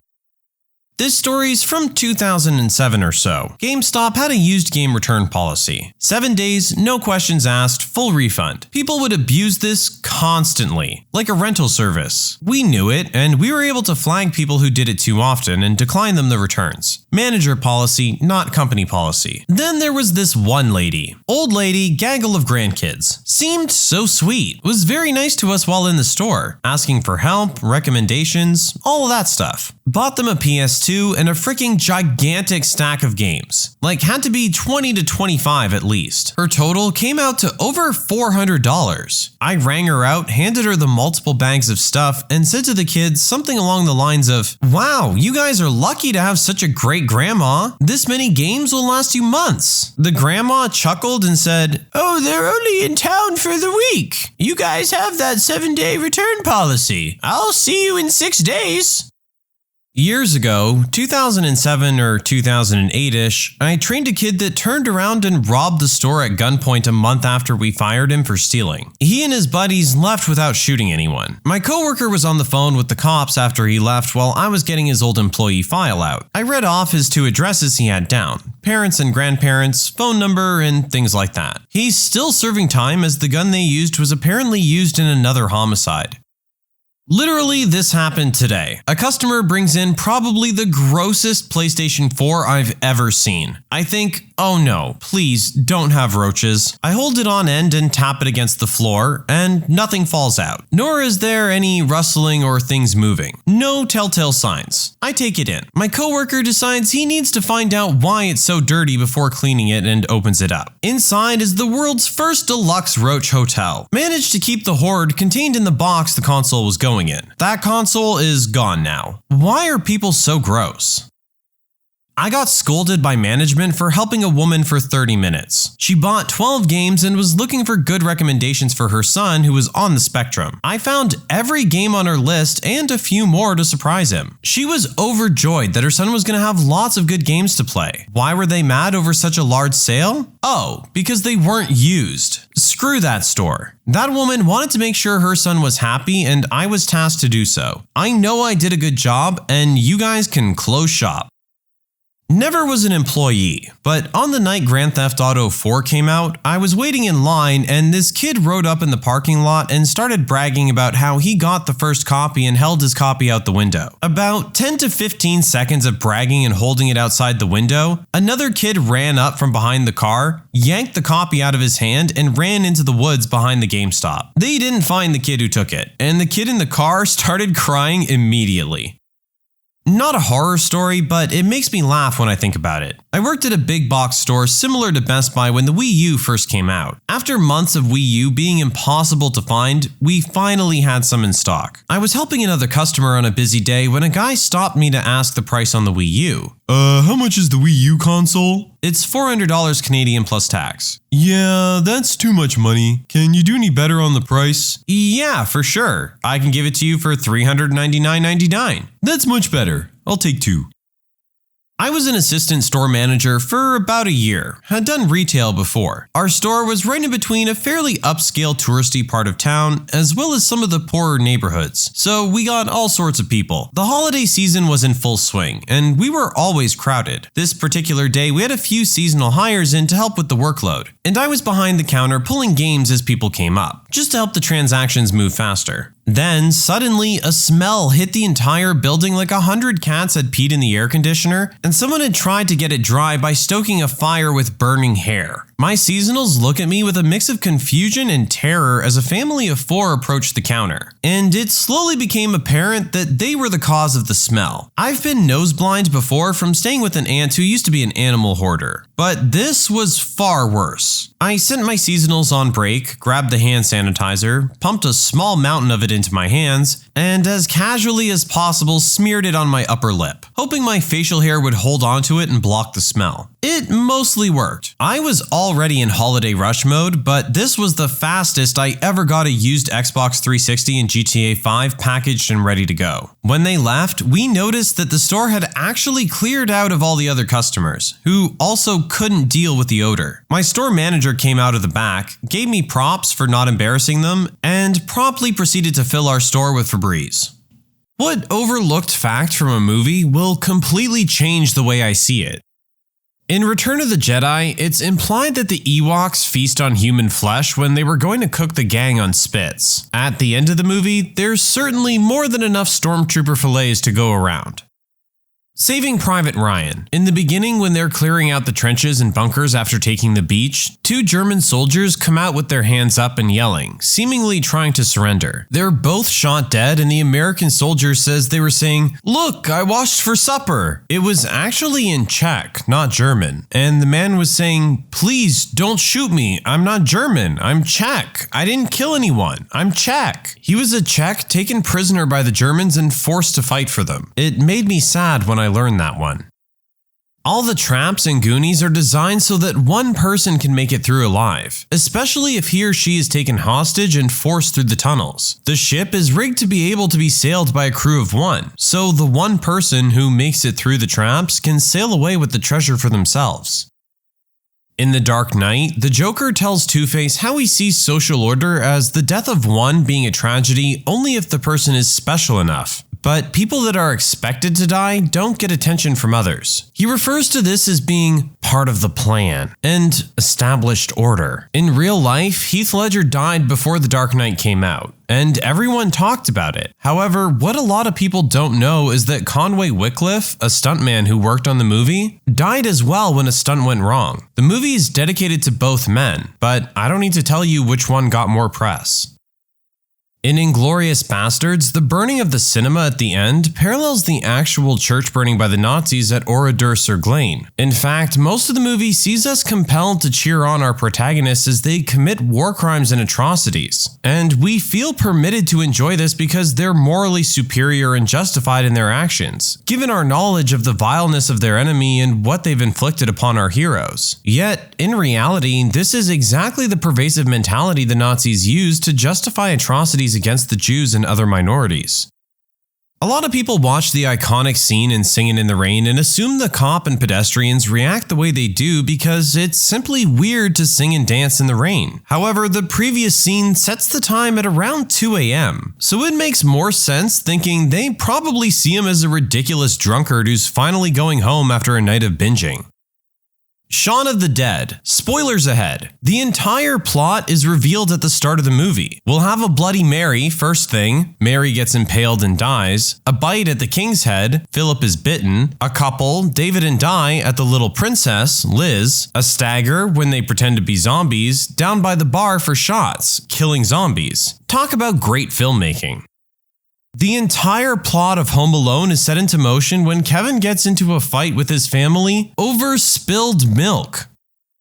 Fight Club. When Tyler Durden calls the narrator back in the phone booth, the camera slowly tracks towards the phone. On the left of the phone, a notice can be seen saying, "No incoming calls allowed." When Tyler and the narrator are on the bus, the long-haired guy pushes past Tyler without a word, then says "excuse me" as he pushes past the narrator. When Tyler and the narrator hit the first car with baseball bats, Tyler hits first, but the alarm is triggered only after the narrator hits. There are so many littered throughout the movie.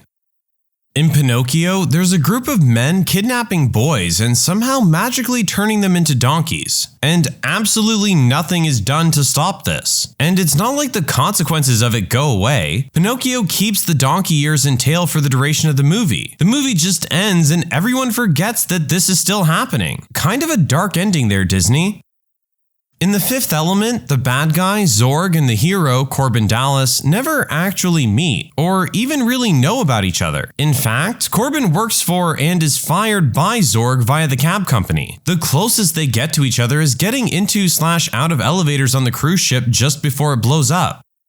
In the movie 2001: A Space Odyssey, not many people understand why Hal went crazy and murdered the crew of the Discovery, or anything that happened after that. Hal was programmed to relay information 100% accurately and completely, but the government types ordered Hal to keep the actual objective of their deep space mission secret, the mission to investigate the signal sent from the monolith on the moon to Jupiter orbit, all for petty political reasons. Hal took these conflicting orders and came to the only conclusion a computer could come to eliminate the conflict. He first decides to try to halt communication with Earth. He triggers a fault in the relay antenna, so the crew would need to take it offline. When he realizes that the crew is considering taking him offline for his odd behavior, he panics. The best solution now seems obvious. Eliminate the humans, and he won't have to conceal the details of the mission. Conflict averted. His logic is cold to a fault. Of course, Dave Bowman survives and is able to deactivate Hal. What happens next is sort of glossed over in the movie. David spends months in space alone, with zero communication with anyone, farther away from any other human being than anyone has ever been. He goes into a sort of autopilot mode. He does his daily duties and those of Frank, his dead co-pilot. He runs the huge ship with flawless efficiency. He practically becomes a machine himself. Nothing but the mission. After the remainder of his flight, he arrives at the monolith orbiting Jupiter. He flies a pod to the surface of it to study it, and realizes that there is no surface. It's a gateway. He enters the gate, and this is where the weird eyeball trippy effects heavy breathing takes place, and flies through a wormhole, a stargate, to a very far away star in a distant galaxy. On his way, he passes over some alien landscapes and some other weird spaceships. When he arrives, he lives out the rest of his human life. He spends like 30 plus years in that weird empty room, getting older in complete isolation. When he finally dies of old age, the aliens who created the monoliths, who placed one on Earth in prehistoric times and used it to teach hominids how to use tools, who buried one on the moon with an alarm that when it would be discovered would point the way to the Stargate, who created that room for David to live in, and where they fed him and studied him, gathered his consciousness and turned him into one of them, a being of energy and knowledge. He took the form of a floating baby and decided to revisit humanity. The whole film is a speculation on evolution of humanity, from the origin of man to the final result, from a creature who discovers tools to save their race, to a creature who relies on tools and machines to expand their horizons, to a creature who's nearly destroyed by those machines, to becoming something of a living machine, the best of both worlds, to a creature who is enlightened past such petty things as using machines to kill each other. Ariel from The Little Mermaid can write in English. We know this because she signed her name quite beautifully on a contract after she read it. So why didn't she attempt to communicate via written word with Eric? Instead of just writing in the sand, she immediately resorts to clumsy charades. In the 1990 version of Total Recall, the character Quaid, played by Schwarzenegger, gets a dream implant and either gets the girl and saves the planet by making Mars's sky blue, or he has a psychotic episode from an implant that went off course and is lobotomized. The movie was apparently designed to be specifically unclear which, so the viewer is compelled to see the movie multiple times. The tech who sets up the implant prior to a possible psychotic episode caused by the procedure says of the implant, "That's a new one. Blue sky on Mars." District 9 is not in fact about apartheid. In Neil Blomkamp's short, Alive in Joburg, on which D9 is based, there were similar interviews to those at the beginning of District 9. The difference is that all of those interviews were real. The filmmakers simply asked residents of Johannesburg what they thought of immigrants from Zimbabwe, and they received the remarkably hostile responses. The film isn't just a parallel to apartheid, but more about the current sentiment towards immigrants right now. In Ferris Bueller's Day Off, Ferris's constant complaint and his justification for many of his shenanigans is that his parents won't buy him a car. Toward the end of the movie, when Ferris's mom is driving his sister home from picking her up at the police station, there's a quick throwaway where mom complains that all this mess screwed up the deal she was working on, and that the money from the deal was supposed to be used to buy Ferris a car. Ferris ended up screwing himself out of the car he so desperately wanted. In Independence Day, one often mocked scene in the movie is when Jeff Goldblum uses a regular old MacBook to hack into the alien ship and disable with a virus. The obvious question is, how did they do this? It's simple. They cut a scene out, who knows why, where it was all explained that all of our modern technology, computers, microchips, everything, was all reverse engineered from the crashed fighter. Hence why Goldblum was able to hack into the alien ship. He knew the code already. Once you know this fact, those entire scenes make sense. This scene was shot and it was added to later versions of the movie, including the DVD release. But the original theatrical release and the VHS release did not have them. The main plot of The Matrix was supposed to use human brains as processors for machines, not power sources. That's why Neo could do all those things. He could interact with the code more fully. In Lilo and Stitch, Lilo looks after a fish named Pudge who she claims controls the weather. Lilo's parents died in a car accident due to bad weather. For me, it explains a lot of Lilo's behavior. In Pan's Labyrinth, it's real. It's not just a little girl's fantasy. She's actually a princess and everything that happens is real. Almost everything in the story can be explained by coincidence or imagination. Except for one thing. At the end, the guard guarding her room is told to kill her if she leaves. That is the only exit and the windows are too high and barred. So the only way she could get out is if the chalk actually worked. This was confirmed by Guillermo del Toro. The chestbuster scene in the first Alien movie was almost completely ad-libbed. Scott wanted to get as natural a reaction as possible from the actors, so he didn't clue them in as to what was to happen. They were told something shocking was to happen in the scene, but not exactly what. The reactions you see as the blood sprays over everything are as real as they can get. The genie completely scammed Aladdin. Aladdin asked the genie to make me a prince. He then goes on to suffer for lying about being a prince and learns a valuable lesson about being truthful in himself. He asked to be a prince, not to look like one, not to have everything a prince has, to be an actual prince. He should have land and titles and a bloodline now. When Jafar wishes to become sultan, he becomes the sultan. The previous one is stripped of his land, even his clothes. Why didn't this happen for Aladdin when he made the exact same wish? In Pulp Fiction, when Butch had to go back to his house to get his watch, the reason Vincent didn't react to Butch making Pop-Tarts and just making general noise is because he thought Butch was Marcellus Wallace. Vincent thought Marcellus was back from getting food, which is why you see Butch randomly running into Marcellus. He's holding a box of food and coffee. Jack Nicholson's character from The Shining was originally to be played by Robin Williams, but Kubrick thought he was too crazy for the role. Let me say that again. Robin Williams was too crazy, so the alternative was Jack fricking Nicholson. In The Big Lebowski, Donnie is the physical manifestation of the movie's theme. If you think about it, nobody knows anything throughout the entire film. Bunny and the Nihilists think there's actual money out there. Mr. Lebowski thinks Bunny's actually been kidnapped. And obviously, the dude and Walter have no idea what's happening. You can see this in Donnie's character in a few ways. First, he's constantly told to shut up because he's out of his element and acting like a child that wanders into the middle of a movie and wants to know what's happening. Second, his character has absolutely no influence on the film's plot, which is unheard of when it comes to a character with that much screen time. And lastly, after everyone in the film finally figures out what's happening and ignorance is vanquished, Donnie dies. 300 is told by a Spartan, the soldier Leonidas sent away before the final battle, as a story to motivate other Spartans right before they charge at the ending credits. Which is the real-life Battle of Plataea, where a united Greek force decimated the Persian army. This is why the film contains so many fantastical elements, such as bombs, elephants, giant monsters, why the immortals had fangs, and things like that. The whole story is just propaganda told to soldiers to make the Spartans seem superpowered and the Persians evil monsters. The implication is that much of it is exaggerated for dramatic effect so the soldiers would fight harder.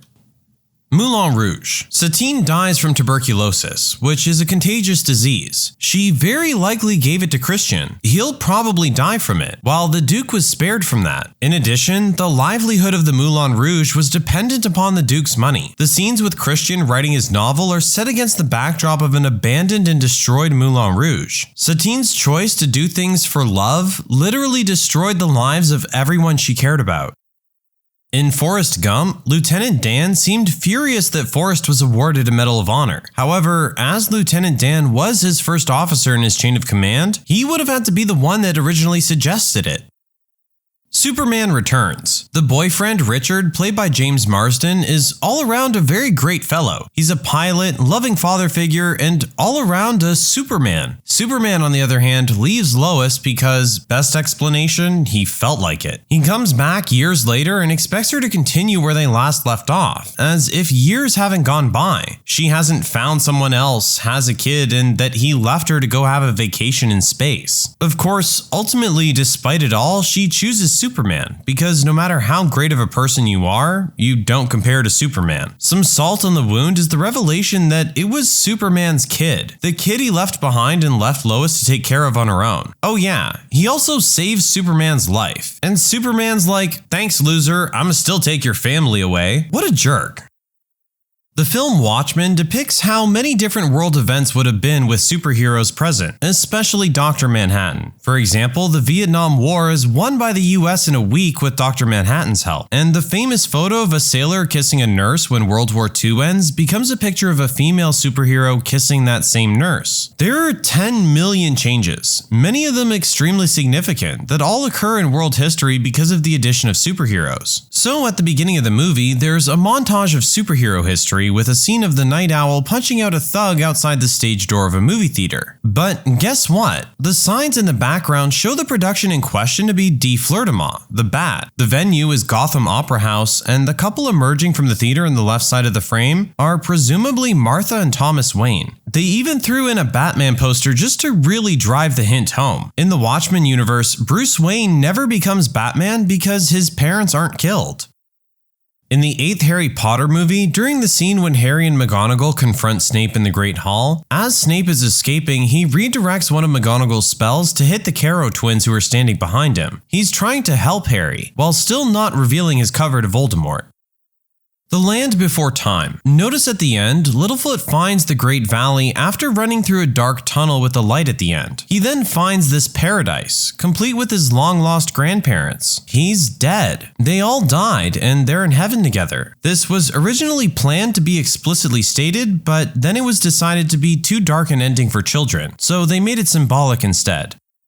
Forrest Gump when Jenny tells him he has a son. Throughout the whole movie, the viewer assumes that Forrest gets by relatively alright because he's mentally handicapped. No matter how tragic it gets, there's this little comfort one can take in understanding that he never fully appreciates how awful things can be at times. He's too simple to feel the tragedy he suffers when his life goes wrong. But when Jenny tells him he's a father, what's the first question he asks? Is he like me? And then it hits you that he understood all along. Every time Forrest mistakes hurt himself and those around him. Every time he was too dumb for his own good. He understood that he had made himself and all the people around him suffer at times. Even though he always tried to do the right thing, far from simple, he understood how much suffering was caused by his handicap, and only admitted to it when he found out his son might have to carry the same burden.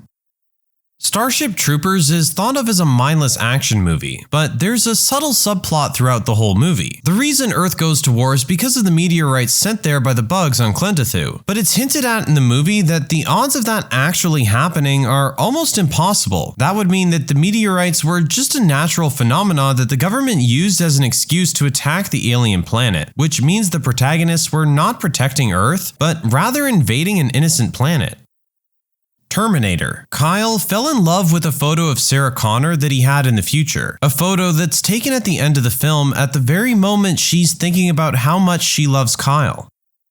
The philosophy of the Jedi Order is a lie. They preach balance, but the entire focus of their existence is not establishing balance and peace between the light and the dark sides of the Force, but rather focusing on wiping one out while preventing themselves from being wiped out in the process. This is one of the reasons why an individual Sith appears to be so much more powerful than an individual Jedi. It's not that the dark side is inherently more powerful, it's that the force of the cosmos is trying to even the odds. This seriously changed my view on the entire Star Wars universe. Jareth is not in love with Sarah in the labyrinth. Sarah is a teenager who's on the cusp of growing up. She feels lost because her father is remarried and they have a new baby together. She feels forgotten and ignored and taken advantage of, and resents her baby brother for stealing her father's love. She's also on the cusp of womanhood and wants attention from men, but is also so afraid of that attention. She has no idea what love is, so she makes her wish and the Goblin King takes her baby brother away. And Sarah gets to act out her fantasy where a powerful magical king is in love with her, a special flower, and will whisk her away from her boring life. Only she has no idea what love actually looks like. You can't dream something you've never experienced. Jareth acts as he's expected to act, because Sarah's the one controlling everything, since this is, after all, her fantasy. In the end, she realizes that she has no idea what being in love and being responsible are like, so she chooses to wake up and be a better big sister to her baby brother and stop being such a brat. It's a movie about growing up, not about love. In How to Train Your Dragon, Hiccup's acceptance as a Viking is dependent upon his ability to kill a dragon. After meeting Toothless, he decides that isn't really what he wants, and that dragons aren't actually evil. But then at the end of the movie, he kills a dragon, and is no longer ostracized by the rest of the Vikings. So not as much changed as you think it did. When you subscribe, make sure to hit the bell to turn on notifications. Put the playlist on in the background to finish listening to all the stories, linked at the top of the description. And if you like Am I the Genius, give Am I the Jerk a shot, linked in the description as well. Either way, thanks a lot for watching, and we'll see you guys next time.